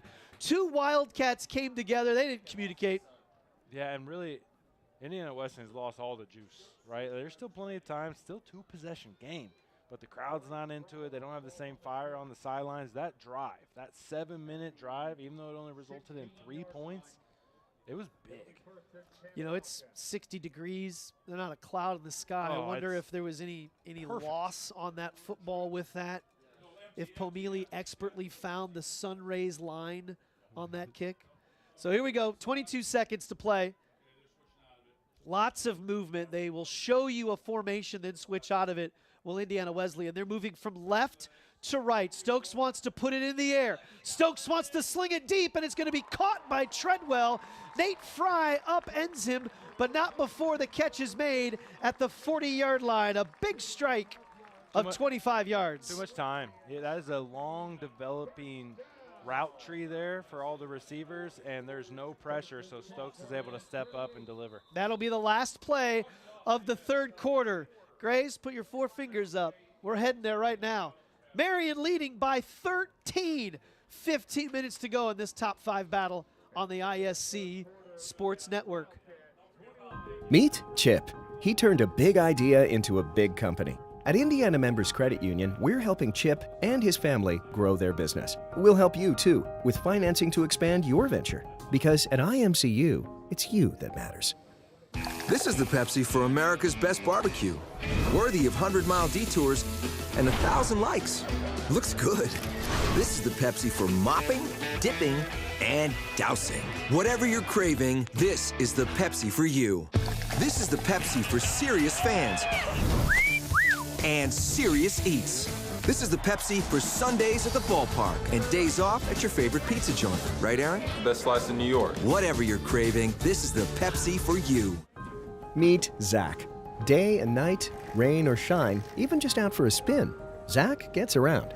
But we know Zach, and at Indiana Members Credit Union, we know he's been saving up to trade up. IMCU is here to help Zach and you drive your dream. Lock in your rate with pre-approval. It's fast, free, and makes buying the car of your dreams easier. Today, it's all about Zach. Tomorrow, it's all about you. Because at IMCU, it's you that matters. Here we go to the fourth quarter. Fourth quarter. Final 15 minutes to play. Marian scores the only points in the third quarter. A 39-yard field goal by junior place kicker Marlon Pomili. There we go. Marian, I'm trying not to drink. Momili's a fun name, though. I'm trying not to drink anything. My mouth's getting dry because the bathroom's a mile and a half away. I feel you on that, actually. Yeah. Yeah. It's a whole thing. It is. It's a thing. It's a thing. If you're going to go use the restroom, it's a thing. Yes. All right. It's 34-21. Marian on top. The defense for Marian takes the field. And now Indiana Wesleyan will be going from right to left. They scored 3 touchdowns in the second quarter going in this direction. They have a first down and 10 from their 38 after the 23-yard pass completion to Levi Tidwell, really one of their best pass plays, one that actually went downfield. They're more of a side-to-side bubble screen type pass team.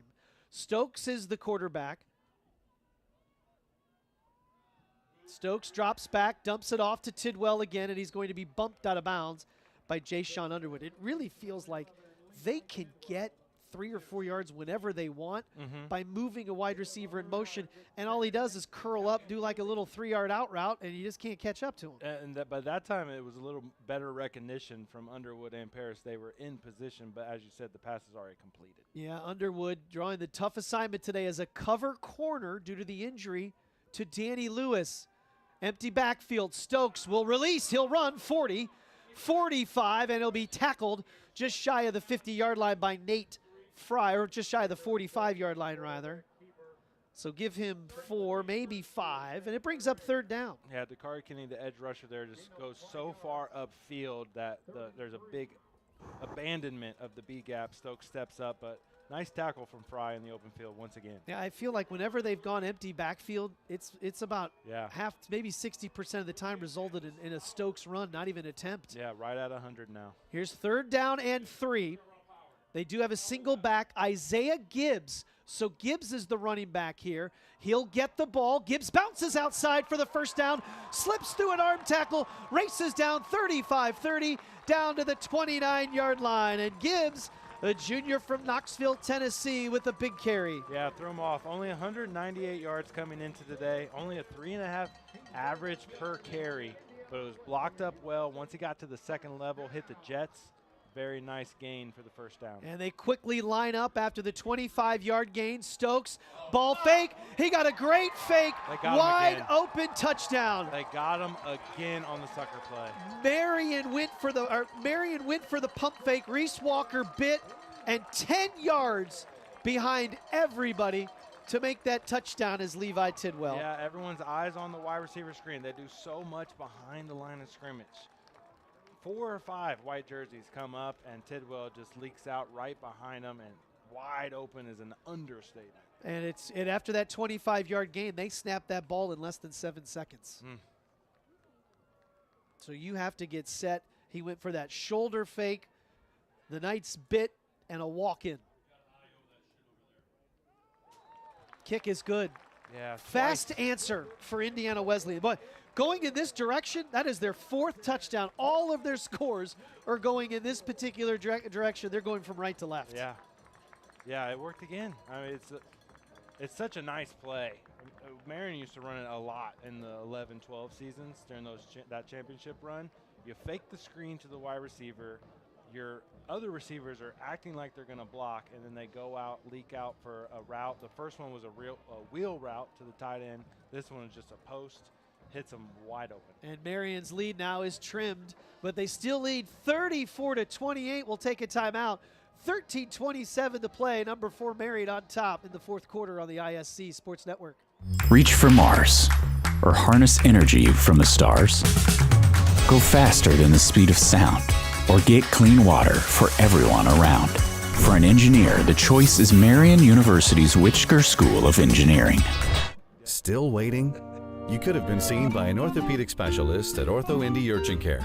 Avoid the wait, cost, and drama of the ER. Ortho Indy Urgent Care. Orthopedic care without the drama. Find a location near you.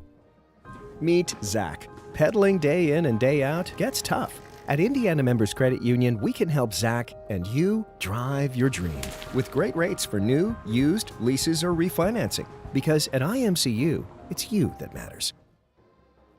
I'm Scott McCauley along with Zach Graves from Wildcat Stadium here in Marian, Indiana, home of Indiana Wesleyan. This Marian and Indiana Wesleyan, just such big rivalries in every sport. Yes. Conference rivals for years. And then recently, Indiana Wesleyan launched football, built this beautiful stadium, and they have made their presence known on the scene here in NAIA football, making it to the semifinals of the tournament last year. This is the 5th meeting between these two programs, and this is not your normal startup. When Marian is just 2-2 against you in your first 4 years, you are a program. Right. Typically in your first 4 years, Marian's 4-0 against you with an average win margin of 66 points. Yeah. Just ask Madonna and Lawrence Tech how those first 4 games have gone. Sure. Not for IWU. Marian won the first 2 games in this series. We knew after the first game here that Marian went on to the title game that year. Immediately. And it was a big win. IWU's won the last 2, but Marian has the 6-point lead here. They accepted, ready to receive this kickoff. They'll kick it away from Jennings. LaBelle takes it at the 6. 15, 20, still on his feet up to the 24-yard line. He ran right up the numbers on the far side. Yeah, made a guy miss at the initial point. Preston Sykes came down firing. All right, now, when Indiana Wesleyan scored their touchdowns in that second quarter, their defense responded. Yes. Marian went into a shell a bit. T-Ray Spence is back out there. He did not play in the 3rd quarter. He's back out there. That's good. That's a good sign. He's just dealing with the discomfort of a partially torn knee. Yeah, that's I mean, you can't expect him to be out there all the time. Gibson gets the carry, and Gibson carries it out across the 25 to the 26-yard line, a gain of 3. Really, Gibson's been just having trouble getting it going. He's really hasn't got to that second level yet tonight. No, it's I formation once again. Lead blocker Nick Miller once again, but the linebackers are just there, right? Like just hasn't been covered up enough to get more than a couple yards. Yeah, Dusketsky, Mosier, Bays making stops. Arvalo is out there, number 18 as well. 2nd down and 8. Bundalo, play action, floats it up. It's caught by Byerly, wide open, out across the 40 and out near the 42, 43, and they'll move the chains. Yeah, good concept. Yeah, two tight end set. Nick Miller goes out to the left on a flat route. Byerly comes from the other side on a crossing route. No one near him. Perfect throw from Bundalo. First down, Knights. Yep, first down and 10. Under 12 and a half to play. Marian leading by 6. A one-possession game. Marian has led throughout, building a 17-0 lead. They led by 10 at the break. And it's 34-28 right now as we approach 12 minutes to play. And ball's on the ground, recovered by the Wildcats. Missed exchange between Bundalo and Gibson. First turnover, and Iwu plus territory and a chance to take their first lead. What I say in pregame, it wasn't just about turning it over, it's win, right? It's late in the game, protecting a 6-point lead. Just totally messed up at the mesh point. Gibson never got it. Ball's on the ground. Rusher coming off the edge. Falls right into his lap. Huge mistake for the Knights in the fourth quarter. And let's see how aggressive now this Indiana Wesleyan offense wants to be. And you're right, critical mistake. Line of scrimmage is the 34. Marian's first turnover from the offensive side. They do have a blocked punt today. 3 turnovers all in the first quarter for Indiana Wesleyan. Stokes feeling it. Sends a man in motion, takes the snap, hands it off. Gibbs, number 6. That tells you that Williams might not be a part of this game. And as I look down there, Williams has his helmet up on top of his head, tilted back. So Williams, who was questionable for this game after suffering the scary neck injury last week, not available here in the fourth quarter. Yeah, they still gave it to him 15 times, but only 39 yards, less than 3 yards a carry for Williams after coming into the game with 7.5. There's a man, second down and 11. Gibbs again. Bucher grabs him around the ankles, and Gibbs falls forward to the 31-yard line, a gain of 4. Here's a third down, and this is 2-down territory. Bucher hanging on for dear life. He certainly was. It worked out. He certainly was. So Gibbs now, number 6. He's a junior. He is the running back. He's left of the quarterback Stokes. 3 wide receivers out left, but one of them is going to move in motion. No one stands in their original spot. Gibbs takes it. Dion Pettiford grabs him in the backfield and tackles him down right at the point of attack. 3 runs with no Williams in the game. Little odd choice there after the turnover, but as you said, this is 4-down territory for them. Loss of a yard, and again, whenever they send a man in motion, it feels like they can get positive yardage on that play. They've also had some big runs by moving Tidwell in motion on that jet sweep and passing it out to him. Yeah. They are going to move Cox to the short side, far side on the right. I'd keep an eye on him. And tight end lined up as a receiver. Yeah, number 3 is going to be the one that's going to be moving around. 4th down and 8. Big play for the Wildcats. Stokes drops back. Clean pocket. Throws over the middle. Caught by Tidwell. First down at the 18-yard line. No Danny Lewis in the game. Underwood's outside, not in his normal nickel position. It's Reese Walker. They take advantage. Tidwell over the middle. Reese just can't get there quick enough. And Walker's the one that bit on the fake for the touchdown the last time they had the ball. Big gain, first down to the 18-yard line. Yeah, the Danny Lewis being limited today has been a huge, huge factor. The starting corner for Marian, not out there right now. 6-point lead, Indiana Wesleyan looking to take their first lead of the game. Tidwell, the wide receiver, in motion. Replaces himself and goes back out. Stokes looking towards the end zone, throws underneath. It's caught by his tight end, Tristan Hayes. That was Tidwell again. Was that Tidwell? It looks like that was a 41. Oh, shoot. Yeah, it is. It's someone making plays 6 yards downfield, right? Yeah, a little crosser. Nate Fry recognizes it, but just got there late. 6-yard gain down to the 12. Indiana Wesleyan knocking on the door, 9:15 to play. They give it to Gibbs inside the 10, lowers his shoulder. First down and goal to go at the 5-yard line. Yeah, once he saw that seam, was able to burst through there to get that first down. Marian leading by 6, but that lead is in danger. 5 yards to go for the Wildcats. First down, goal to go. Timeout call by Marian. I like it. Let's talk about it. This possession set up because of the missed exchange on the fumble between Bundalo and Gibson. First turnover for Marian. This is everything you thought it would be, 4 versus 3. 100%.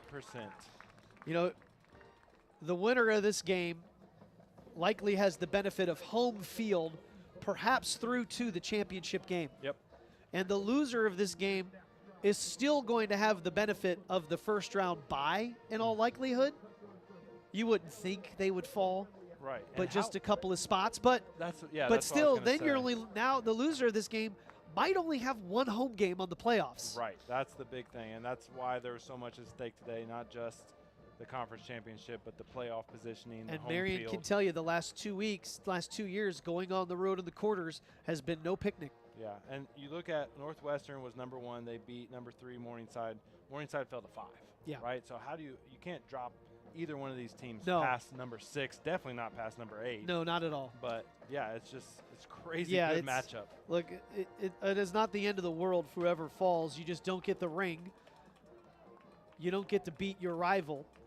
But that second and round you might at not get home that. I know that's in the late big one. November. That's big. Indiana Wesleyan had a chance to play that second round game at home last year, and they won. Went to the semifinals on the road and lost at the eventual champs Northwestern, who knocked off Marian the previous week. Right. So yeah, the winner of this game has a chance to enjoy home cooking. Yeah, no one wants in the playoffs. No one wants to go to Iowa. No, you don't want to drive 10 hours. You just don't. To Iowa.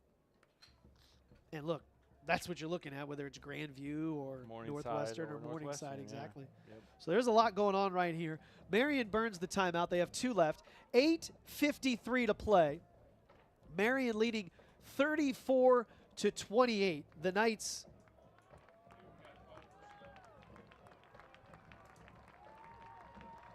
Cox has been the guy today, but I do in this area like Tristan Hayes, the tight end. Yep. But 12, the backup tight end, is the one who has the 2 touchdowns. First down, goal to go at the 5-yard line. The only points here for Marian have been a field goal. Chance to take the lead for Indiana Wesleyan. Their quarterback, who is 18-1 at home, awaits the snap in the shotgun. Marian showing pressure. Stokes takes it, floats it up to the back of the end zone, and it's incomplete. He just threw that ball away with the pressure coming. Yeah, and he wanted to go to Tidwell, but Cuevas and Underwood are all over it. He recognizes it pretty quickly, so he gets rid of it. Number 12, Vincent, comes off the field, and he is really holding his left shoulder in an odd way. So he'll come over, and he actually bends down and takes a knee. So Brumbaugh comes in. 2 wide receivers left, 1 to the right. Second down, goal to go from the 5. Tidwell in motion, and they pitch it to him. Tidwell turns up the corner, and he's going to be flattened at the 3-yard line. Yeah, I like that play going like deeper down the field, right? As you get closer to the end zone, it's just too tight, and it just doesn't work as well. Tried to get that corner, just couldn't get it. You know, in that pitch, it looked like Stokes actually faked the pitch. His hands really were up high. I thought he faked it, and if he fakes that and pulls that down, it's a walk-in. Oh, walk-in. It was a walk-in in the middle of the field as everything is flowing that direction. 3rd and 5. Stokes, 3 wide receivers out. Now we'll look to the sideline. They'll make their adjustments. Play clock at 4. Stokes takes the snap, gives it to Gibbs. Gibbs lunges into the end zone, and Indiana Wesleyan has their first lead of the game with 8:07 to play. Missed the PAT. You're right. It's tied at 34. You are right. We saw Pomeli miss one, but yeah, it's a high snap. I thought the timing was going to be off, but Gibbs able to find a crease, and it was a full dive, at least 2 yards.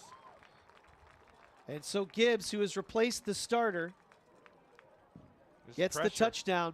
Pressure kick for Clifton here. His 3rd touchdown of the season. You're right, there really was a tough point at the mesh point, but they're able to come in. Here is the freshman kicker, Clifton. Snap, hold, kick.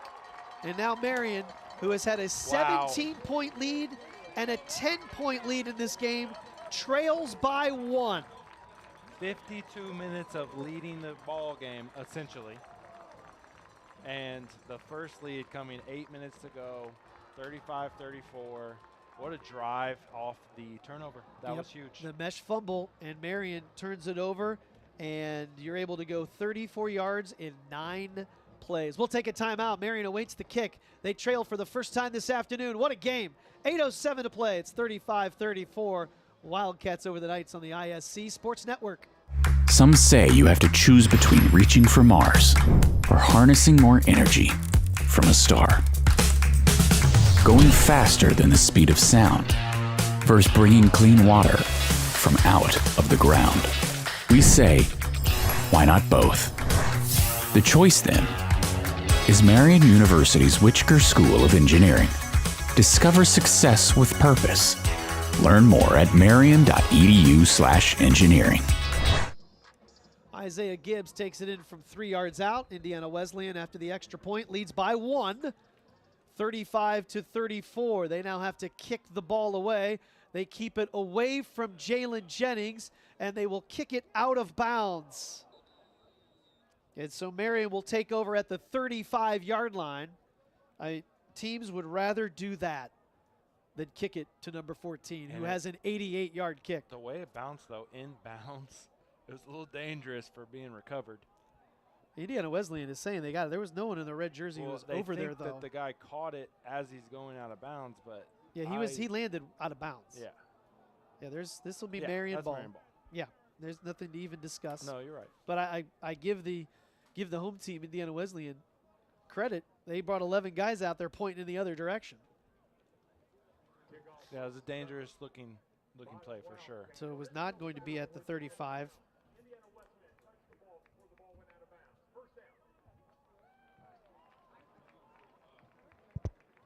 He said they touched it before it went out of bounds? But they touched it, but he never had any position or Got any it. any spot within the field. Got it. So it's almost as if the return came out to the 25-yard line. All right, today, Bundalo 11 of 21, 181, 2 touchdowns. And you got to give a lot of credit. This defense for the Wildcats, they've taken things over on the top. They've only taken 2 big hits down to T-Ray Spence, and they're both incomplete. Yep. Other than the Hail Mary. Other than the Hail Mary. But I guess you're one of 3 to T-Ray. Yeah, but it's wild to look at the comparison. It's 440 yards. This makes more sense. Since he never established himself, the kick essentially is out of bounds. Okay, got it. So they move it up to the 35. Good job by the crew. That's what I thought. I thought, well, who cares if he touched it? It was out of bounds. Yeah, that was odd. But we got the 35. Let's do it. 8:07 to play. Boy, you wonder how many more times you're going to get the football. Yes. For Zach Bundalo, we asked the 5th-year senior, why did you come back? He said, unfinished business. And he throws this one over the middle. C.J. Young catches it at the 50, turns it up inside the 40. He is in Wildcats territory. Huge play. I thought he overthrew Byerly, but then Young pops out. There are so many red jerseys over there. That is a tight window to get it there. Big gain. Boy, and he threw that with a lot of confidence. Yes. And we've talked about That's that the word, baby. in the pregame. For Zach Bundalo, it's just a matter of number 9 believing in himself, which is kind of hard to think you have to say about someone making his 31st career start. But there are times where you want to just see him let it go. And he lets that one fly out to Young. A huge gain for Marian. Now they're on the plus side of the field. LaBelle slips past one tackler at the 35, and then they hang on as Preston Sykes went for a 5-yard ride down to the 31-yard line. Yeah, gave him the stiff arm, too. That was a great job of just continuing that effort, right? LaBelle, he wants it more. 2nd down and 4. The run game has been a little more explosive with 27 today. Yep. He is the tailback to the left of Bundalo, who sends 3 Knights out to his left. 3 down linemen, 1 stand-up rusher, wide receiver screen, and Jennings was blown up. Keenan Hicks, it's like he knew it. Yeah, I saw it coming. Spence just whiffs on the block. Hicks blows up Jennings. So number 1 beat number 1 of Marian, and then, I mean, he was almost a second away from beating the ball. Yeah, a little scary. Little scary. 3rd and 8. And the sideline is juiced. Well, you remember being on the field when it's 3rd and 8 and you need to stop. Of course, you were sitting on the bench catching your breath as a lineman. Yes, sir. Saying, hey, let me know when we go back in. I got faith in the defense. And the Indiana Wesleyan sideline, they believe in their D. Marian needs to convert.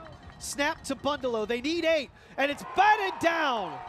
tried to hit Byerly, who was going to be well short of the sticks, and it's knocked down by Robert Hunter, and Marian is going to, they've brought out Pomeli. Yeah, they're going to, no, they're, oh. That's Pomeli, folks. Oh. With the wind at his back. I don't see any flags. 50, I can't tell what's going on. 52. Well, this would be a new career long for Pomeli. 52 yards. His previous career best, 45 for the lead. The kick, it has the distance. Missed it. And it hooked left.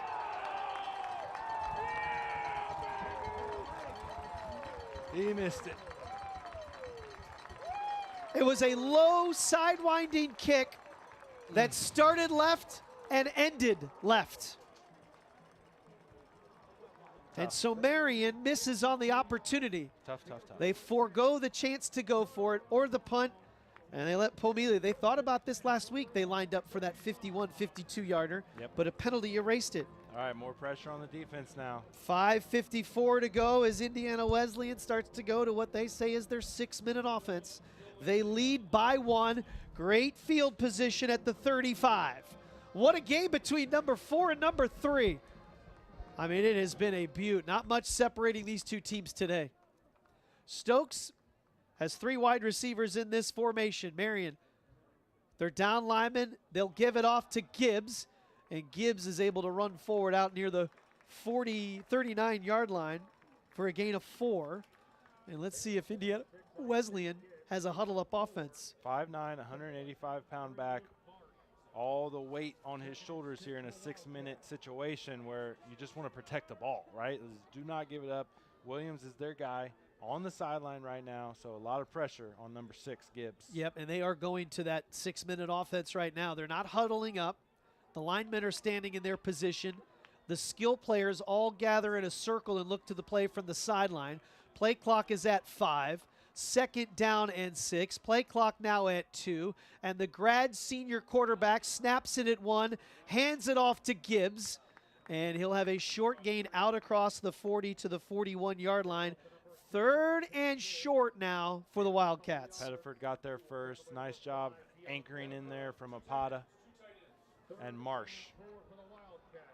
This is the latest in a game Marian has trailed all season. As a matter of fact, Marian's trailed 1 time this year. That was 7-zip against Lawrence Tech.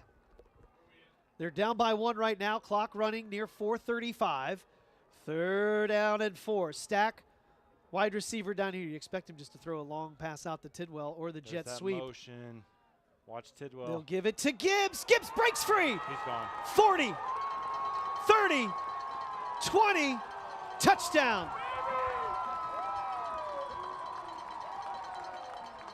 Well, he's been a difference. They brought the motion man again. Eyes on number 11, Tidwell. I even thought they were going to go with a crossing route. Definitely a pass. They end up handing it off, and as soon as he got the crease, hit the 2nd level, he is gone. That is their 10th touchdown.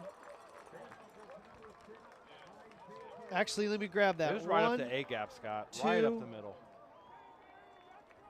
That is their 3rd touchdown today, over 30 yards. Give them 12 of those on the season. And the kick is good. And Marian now trails by 8. And put this in your back pocket. Indiana Wesleyan is 2-0 when stopping teams on game-winning 2-point conversions.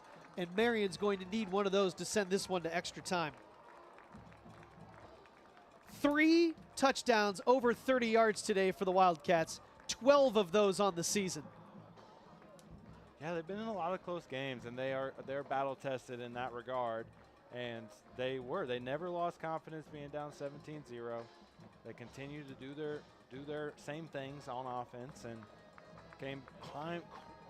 crawled back into this game and now take the lead by 8. You know, with their head coach coming from Morningside, and Morningside is a powerhouse program. This is a different type of offense. You just don't see this style in the Mideast. No. This is a lot of the KCAC, This is movement, short passes, some zone reads, and then just looking for explosive plays. And think back to the Northwestern game last year. They did a lot of the similar stuff. Yep. And losing in 2019 to Morningside, this is that offense. The Marian has struggled with it because they just don't see it as much. 21 points, 3 touchdowns in the second quarter. Going in that same direction, 3 touchdowns in the fourth quarter for the Wildcats. They'll kick it away, leading now by 8. Short kick. LaBelle at the 14. And he's going to be hit hard. Took a shot. And spins down. A flag is back at the 40. Marian's going to have to take over deep in their own territory. Plenty of time. 4 minutes, 10 seconds. Yes, down 8, but no reason to get crazy and lose confidence here. Marian led 17-0. Then they led 31-21 at the half. The offense has mustered just 3 points in this second half.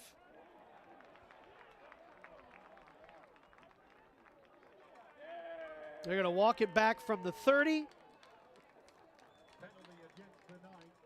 80 yards in 4 minutes. I mean, very doable. Very. Yep. Skill players, C.J. Young, T-Ray Spence, Baron Hebler is the running back. The junior running back who has battled injuries this year, came into the season with over 1,500 yards rushing. 2-time second league All-Back. He's in the backfield. Bundalo, double clutch, dumps underneath the Hebler. He's caught. Campbell, the quarterback, hits him right in the middle of the back as soon as he catches it. A gain of 1. Yeah, Spence coming over on the crossing route, but he was blanketed. That's where Bundalo wanted to go. Has to move his eyes back to Hebler to dump it off, but nothing there. It's only a 1 yard gain. 42-34. Marian needs a score and a 2-point conversion to tie this game up. Clock running, 3:40 to play. The Knights do have 2 timeouts, as does Indiana Wesleyan. Bundalo wants the snap. Drops back, throws it. T-Ray has it right at the sticks. That should be good enough for the first down. Yep, great job. He catches it right at the 31. Fresh set of downs. And I like the demeanor right now. Bundalo, calm, collected. Get everybody on the same page. Do your job. Now Jalen Jennings comes in. He'll be a third wide receiver in the slot. He's on the left hash mark. Marian moving from left to right. Approaching 3 minutes to play in the fourth quarter. The Knights are down by 8. Bundalo will dump it off to a safety valve. Hebler, 30, 35, tripped up by the ground. Nobody tackled him. He just simply lost his footing, and he's short of the first down. Just short, yeah. Good job by C.J. Young coming back, not to get a penalty. Just raises those arms, just getting somebody's way. If Barron keeps his feet, it's a first down. Yeah, easily. Barron loses his balance there and goes down right short of it. So now instead of first down and 10, it's now second down and 1. 2.5 to go. Bundalo puts it up on 2nd and 1. It's going to be a first down catch by Drew Byerly. Good open field tackle by the Wildcats' Arvola. And the clock doesn't stop till under 2 minutes on the first down. Correct. So it continues to tick. Line of scrimmage is the 43-yard line. Marian still needs the touchdown and 2-point conversion. They need to go 57 yards to get that opportunity. Now under 2 minutes to play in the fourth quarter. Bundalo, the 5th-year senior, drops back, steps up, throws on the run, caught by T-Ray Spence. Big time. Into Wildcats territory at the 40-yard line. Big time. Bought the extra time. Spence recognizes it, works to the sideline. Bundy finds him on the run.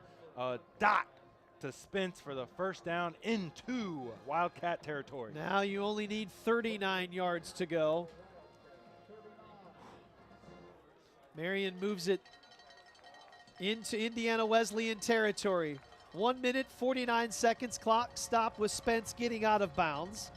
Line of scrimmage is the 39-yard line. 1st and 10. Bundalo drops back. Clean pocket.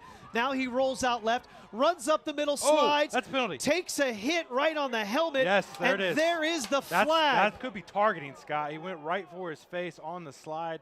Pops him in the helmet.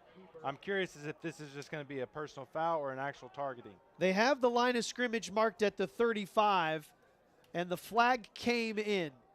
And he hit him up high. It's a defenseless player, right? Yeah, and he's into his slide. Yeah. The officials are coming together, and that's the determination on if it's targeting or even the foul. Right. Here's the call. Late hit. All right, so just the late hit. Okay. Because he's going down, he's giving himself up. It's a defenseless player, and it's a quarterback. And he did. He went right for his head. So you walk it off from the 35, and folks, they're right at the red zone. Now, 1 minute and 40 seconds left. It's like you start to think, you just want to score, right? You don't really think too much about that, but to get all the way down here in 2 minutes and 20 seconds. Tell you what, 20-yard line, minute 40 left. You need 8 to tie. I mean, this is great. Right, oh, gosh. This is number 4 versus number 3. So good. Marian on the road. Instant classic. First time they have trailed this entire season in the second half. The fifth-year senior quarterback takes the snap, looks left, steps up, floats towards the end zone. Jalen Jennings is mugged. Yes, sir. And there is your flag. That's He was going to be open on the back pylon. He had his man beat. That was touchdown. He rightly so grabs Jennings' jersey and turns him around. He had to do it. Indeed. He had to commit that penalty or it was a touchdown. Yeah, it was. It was. Pass interference. So 30 yards from penalties in the last 2 plays. Well, this one from the 20 should be, gotcha. half the distance? Gotcha, yep. 25. What a ball. I mean, that was a touchdown in the back of the end zone. No, they are walking off the 15. We're at the 5-yard line, my man. Gotcha. All right. All right, 95 seconds left. 42-34, Marian down by 8. They need the touchdown and they need the conversion. Indiana Wesleyan has won 2 games this year by stopping game-winning 2-point conversions. Actually, I take that back. One was a tie, one was for the win. And Marian is 5 yards away from getting that opportunity. 1:34 to go. Bundelow in the shotgun, wants to put it up. Throws it up on the pylon, and it's incomplete. Missed him, Tried to back shoulder with C.J. Young. Good coverage out there by Keenan Hicks, second down. Yeah, he did. He had him, and he also had on the short out to Jennings, but just kind of put it too far. Surprised at the pass on first down? No. You keep the clock stopped? I don't mind. At this point, I said it when I said it, I was like, no, you just score. Don't really care about the time. Put the pressure on your defense to get a stop once you get into the end zone and get the 2-point. 1:30 to play in this classic. Marian trailing by 8 on the road at number 3, Indiana Wesleyan. Line of scrimmage is the 5. First down, goal to go. Give it to Hebler, gobbled up at the 5. That's why there's nothing there. Absolutely no room to run for number 42. And Marian will now have 1 timeout as they burn one right here. Let's talk about it. What do you like, Bundy? What do you want to go with? Yes, exactly. You have 2 downs, and you have a fifth-year senior quarterback who is 26-5 as a starter. He has been in playoff games. He's been in big games. What are the 2 plays? And you've been out there before. You've played for Ted Karras. You know BJ Code well. You're saying 2 plays. Do you say your quarterback in at practice? Have you guys said, hey, we've got 2 downs from the 5. Have you run this before to say this is what we're going to do?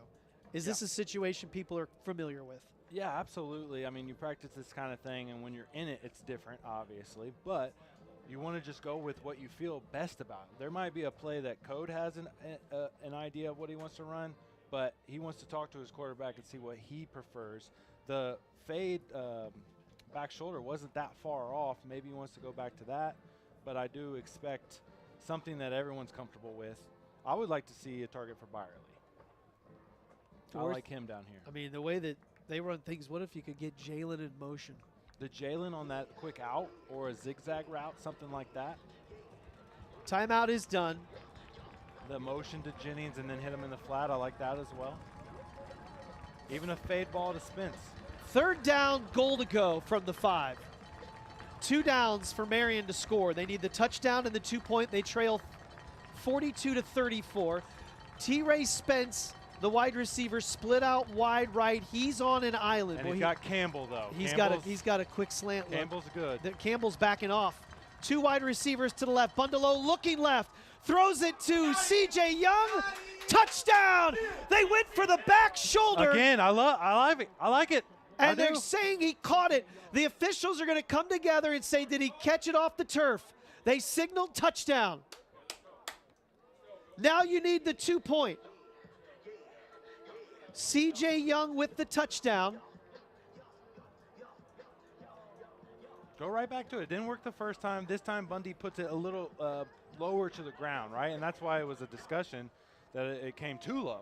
But the first one on first down, he just sailed it.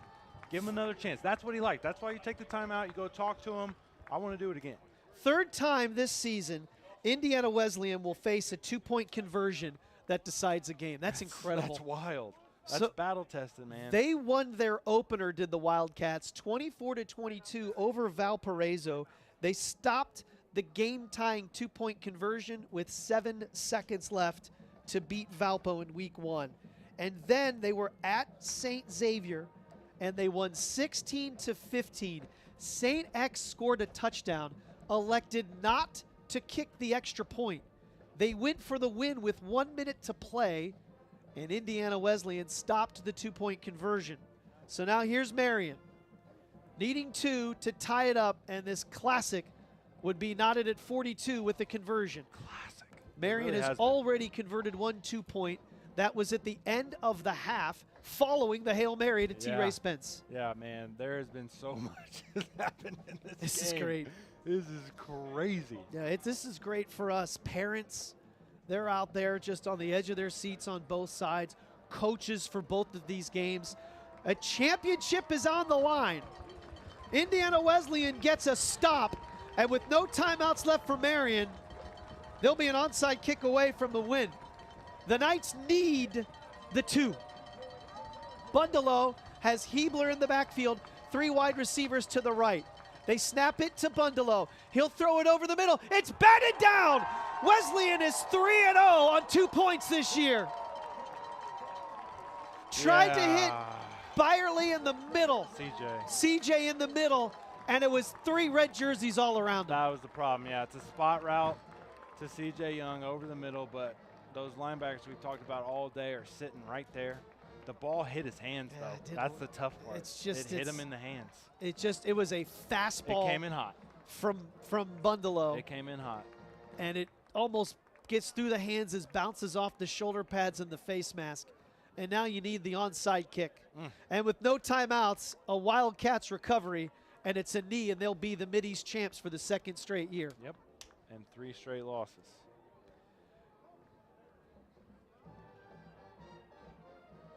$1:16 to play. Ugh, tough.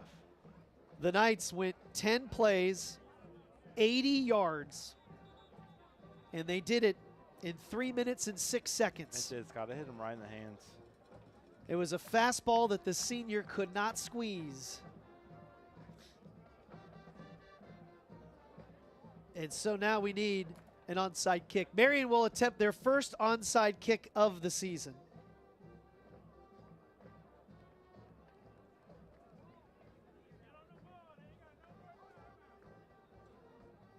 Hands team is out there. On the right side, they have Tidwell. I see Campbell, Sykes, Williams, their running back. So they basically their safeties and running back and wide receivers all on that right side.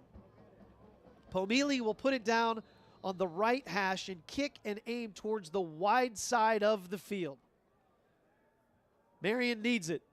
Pomili runs up, bounces it at the 45. It's grabbed by the Wildcats. Preston Sykes climbed the ladder, grabbed it before it went 10 yards. He sends out a big fist pump to his sideline in the home stands. Yeah, it took a shot too, but he went to go get it, and that was the difference. The hop was nice, but yeah, going ahead of that 40 to take it was the difference. Xander Sykes will improve to 19-1 as the starting quarterback. And this is a classic here, 42-40. Marian comes up incomplete on their 2-point conversion, and the Knights will suffer their first loss in 23 as Stokes takes the first of a couple of knees. Marian will fall to 8-1, 5-1 in the league, and the Wildcats will win the league at 9-0, 6-0. Now, Indiana Wesleyan will be on the road next week at Concordia, and let's celebrate the seniors next week at home against Siena Heights. That's a heck of a game. Oh, I mean, that's a heck of a game. Just incredible. I mean, these two teams deserve these rankings. Absolutely. They are a problem in the tournament. Stokes will take the final knee, and that'll do it. It's one of the best games and I've you know ever what? seen, honestly. For the first time in this series, I'm seeing respect out there on the field. Absolutely. After games they've ended and been pretty chippy. That's not right now. Guys are hugging each other, shaking hands. This has a different vibe here today. The clock now says 15. The teams are out there on the field shaking hands. What a win for Indiana Wesleyan. They'll win it 42-40. They overcame a 17-point and 10-point second half deficit. Wild. As the horn hits 0, and they're a winner. And Marian leaves with the gut punch of what could have been.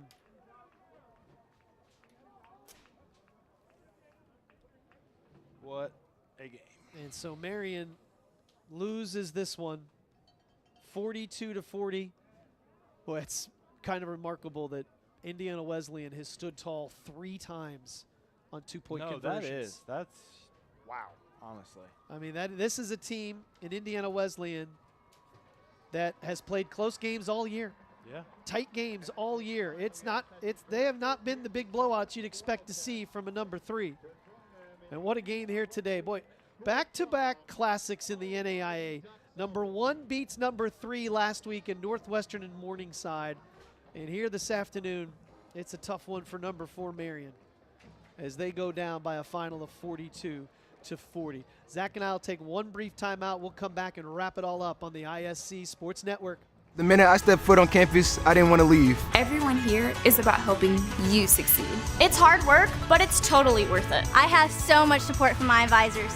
The nursing program is why I chose Marian. I'm studying to be a teacher. I'm a business major. My professors really challenge me, and I know I'll be ready for my career. A great education is the best thing you could ever do for yourself. Marian University, an exceptional education and an unforgettable experience. Apply today for full scholarship consideration at marian.edu.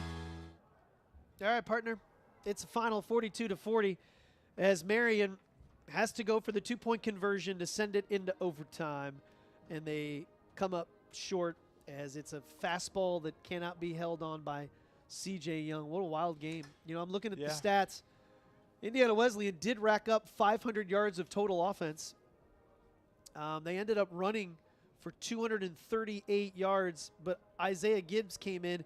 Really, in the fourth quarter, he kind of changed the game a little bit. He did. But honestly, the biggest thing, and we talked about it in pregame, right before kickoff, keys to the game, turnovers. And I said, it's not if, it's when, right? That timing of the fumble that led to the go-ahead score and then another score. Yep. It just really, really hurt the Knights. Yeah, and they kind of did. Marian play with a little bit of fire before that last drive that they needed. They only had 3 points. They had a blocked punt, but the defense held on 4th down, so they didn't get that one. Right. You get the fumble at the 39-yard line, and you're right. Not only is it a fumble, you have a 6-point lead, and you gave them that short field. And it was a bad mesh play between 2 guys that have done it thousands of times in their life in Bundelowen and Gibson. Right. Yeah. It's just really got away. It honestly reminds me of that game at 16 or 17 when against St. Francis with the pitch to Rob Gibson, ball goes on the ground. Go-ahead touchdown from St. Francis. It's very similar to that, and it hurts. It definitely hurts. Did that team bounce back? I believe they did. Did they bounce back? Wait, I don't remember. Honestly, I get them all mixed up. That's I'm getting old. That's the 15 game. That was a 15 game. And they won the national championship. Yeah, I know I'm trying to ask you questions here when your brain's in a fog. This game was insane. So much going on. Incredible plays on both sides. No one deserved to lose this game. And, I mean, I hope they don't drop Marian too far. I don't expect them to. No. But that second rounder now, or third round now with the new format, going to be on the road. Yeah, so now that's what Marian – so what happens today? So Indiana Wesleyan is now your MSFA Mideast champs for the 2nd straight year. That's big because now they have the automatic bid into the playoffs. Look, they were getting in anyway. Right. But they're going to remain ranked number 3. And that means They will have a first and no worse than a second round game at home. And they're a good home team. They've won 18 straight here at home. Yeah. So they'll have at least 2 games here at home. For Marian, they now become an at-large team. Not the end of the world. They're ranked 4th in the country. They might fall to bye week. They might fall to 6 or 7. Yeah. Right? I think it's hard pressed to move them above even an undefeated team. And so they're going to have a fine ranking. You're right. They're going to get the bye. They're going to host a first-round game. But if 1, 2, 3, and 4 win, you are going to go on the road to Northwestern, Grand Valley, maybe back here to Indiana Wesleyan, and back into Morningside. I mean, that's what you're facing. Right. This loss means you have to go to one of those 4 places in the second round. The ring and that home field, that's what you were playing for today. Yeah, absolutely. And again, they're not going to drop them too far, but the way it'll all work out, I would be shocked if they don't. Well, depending on if you win, obviously, but a Morningside Northwestern rematch and a Marian Iowa rematch has to happen if the stars align. Can your heart come back here and do this again? 100%. Isn't it great? I'll do it again next week. And how about this? Hey, did you guys have a block punt? Check. Did you have did both quarterbacks lead their teams in rushing at halftime? Check. Yeah, but did you have a Hail Mary? Check. Oh, man. I mean, we had it all today. Everything. Marian exploded out of the gates. Give a lot of credit to Indiana Wesleyan. Their second and fourth quarters did not look like their first and third. They love going in that direction, that's for sure. That's where their 6 touchdowns came from, was in that direction. And Marian just falls short by a 2-point conversion today here at Indiana Wesleyan. 17-point lead. That is tough. That is tough. 17-zip right there early on in the second quarter. But next Saturday, you can watch the Knights on the ISC network. We'll be on the television for you next week, and it's Senior Day. We celebrate the seniors who do so much for this program and have meant so much to the fans and the alumni out there. Come celebrate the seniors. They still need to win to make sure they do get that bye and get in. It is still a big, big game next week against Siena Heights, and we hope to see you there at 105. Yeah. Thanks to everyone involved in today's broadcast. Thanks to Mitch Huppert for bringing us all the stats, helping us out with everything here on site. For Zach Graves, I'm Scott McCauley. Thanks for listening to Marian University Football. Number 4 falls on the road. Indiana Wesleyan 42, Marian 40 on the ISC Sports Network. Meet Chip. He turned a big idea into a big company. At Indiana Members Credit Union, we're helping Chip and his family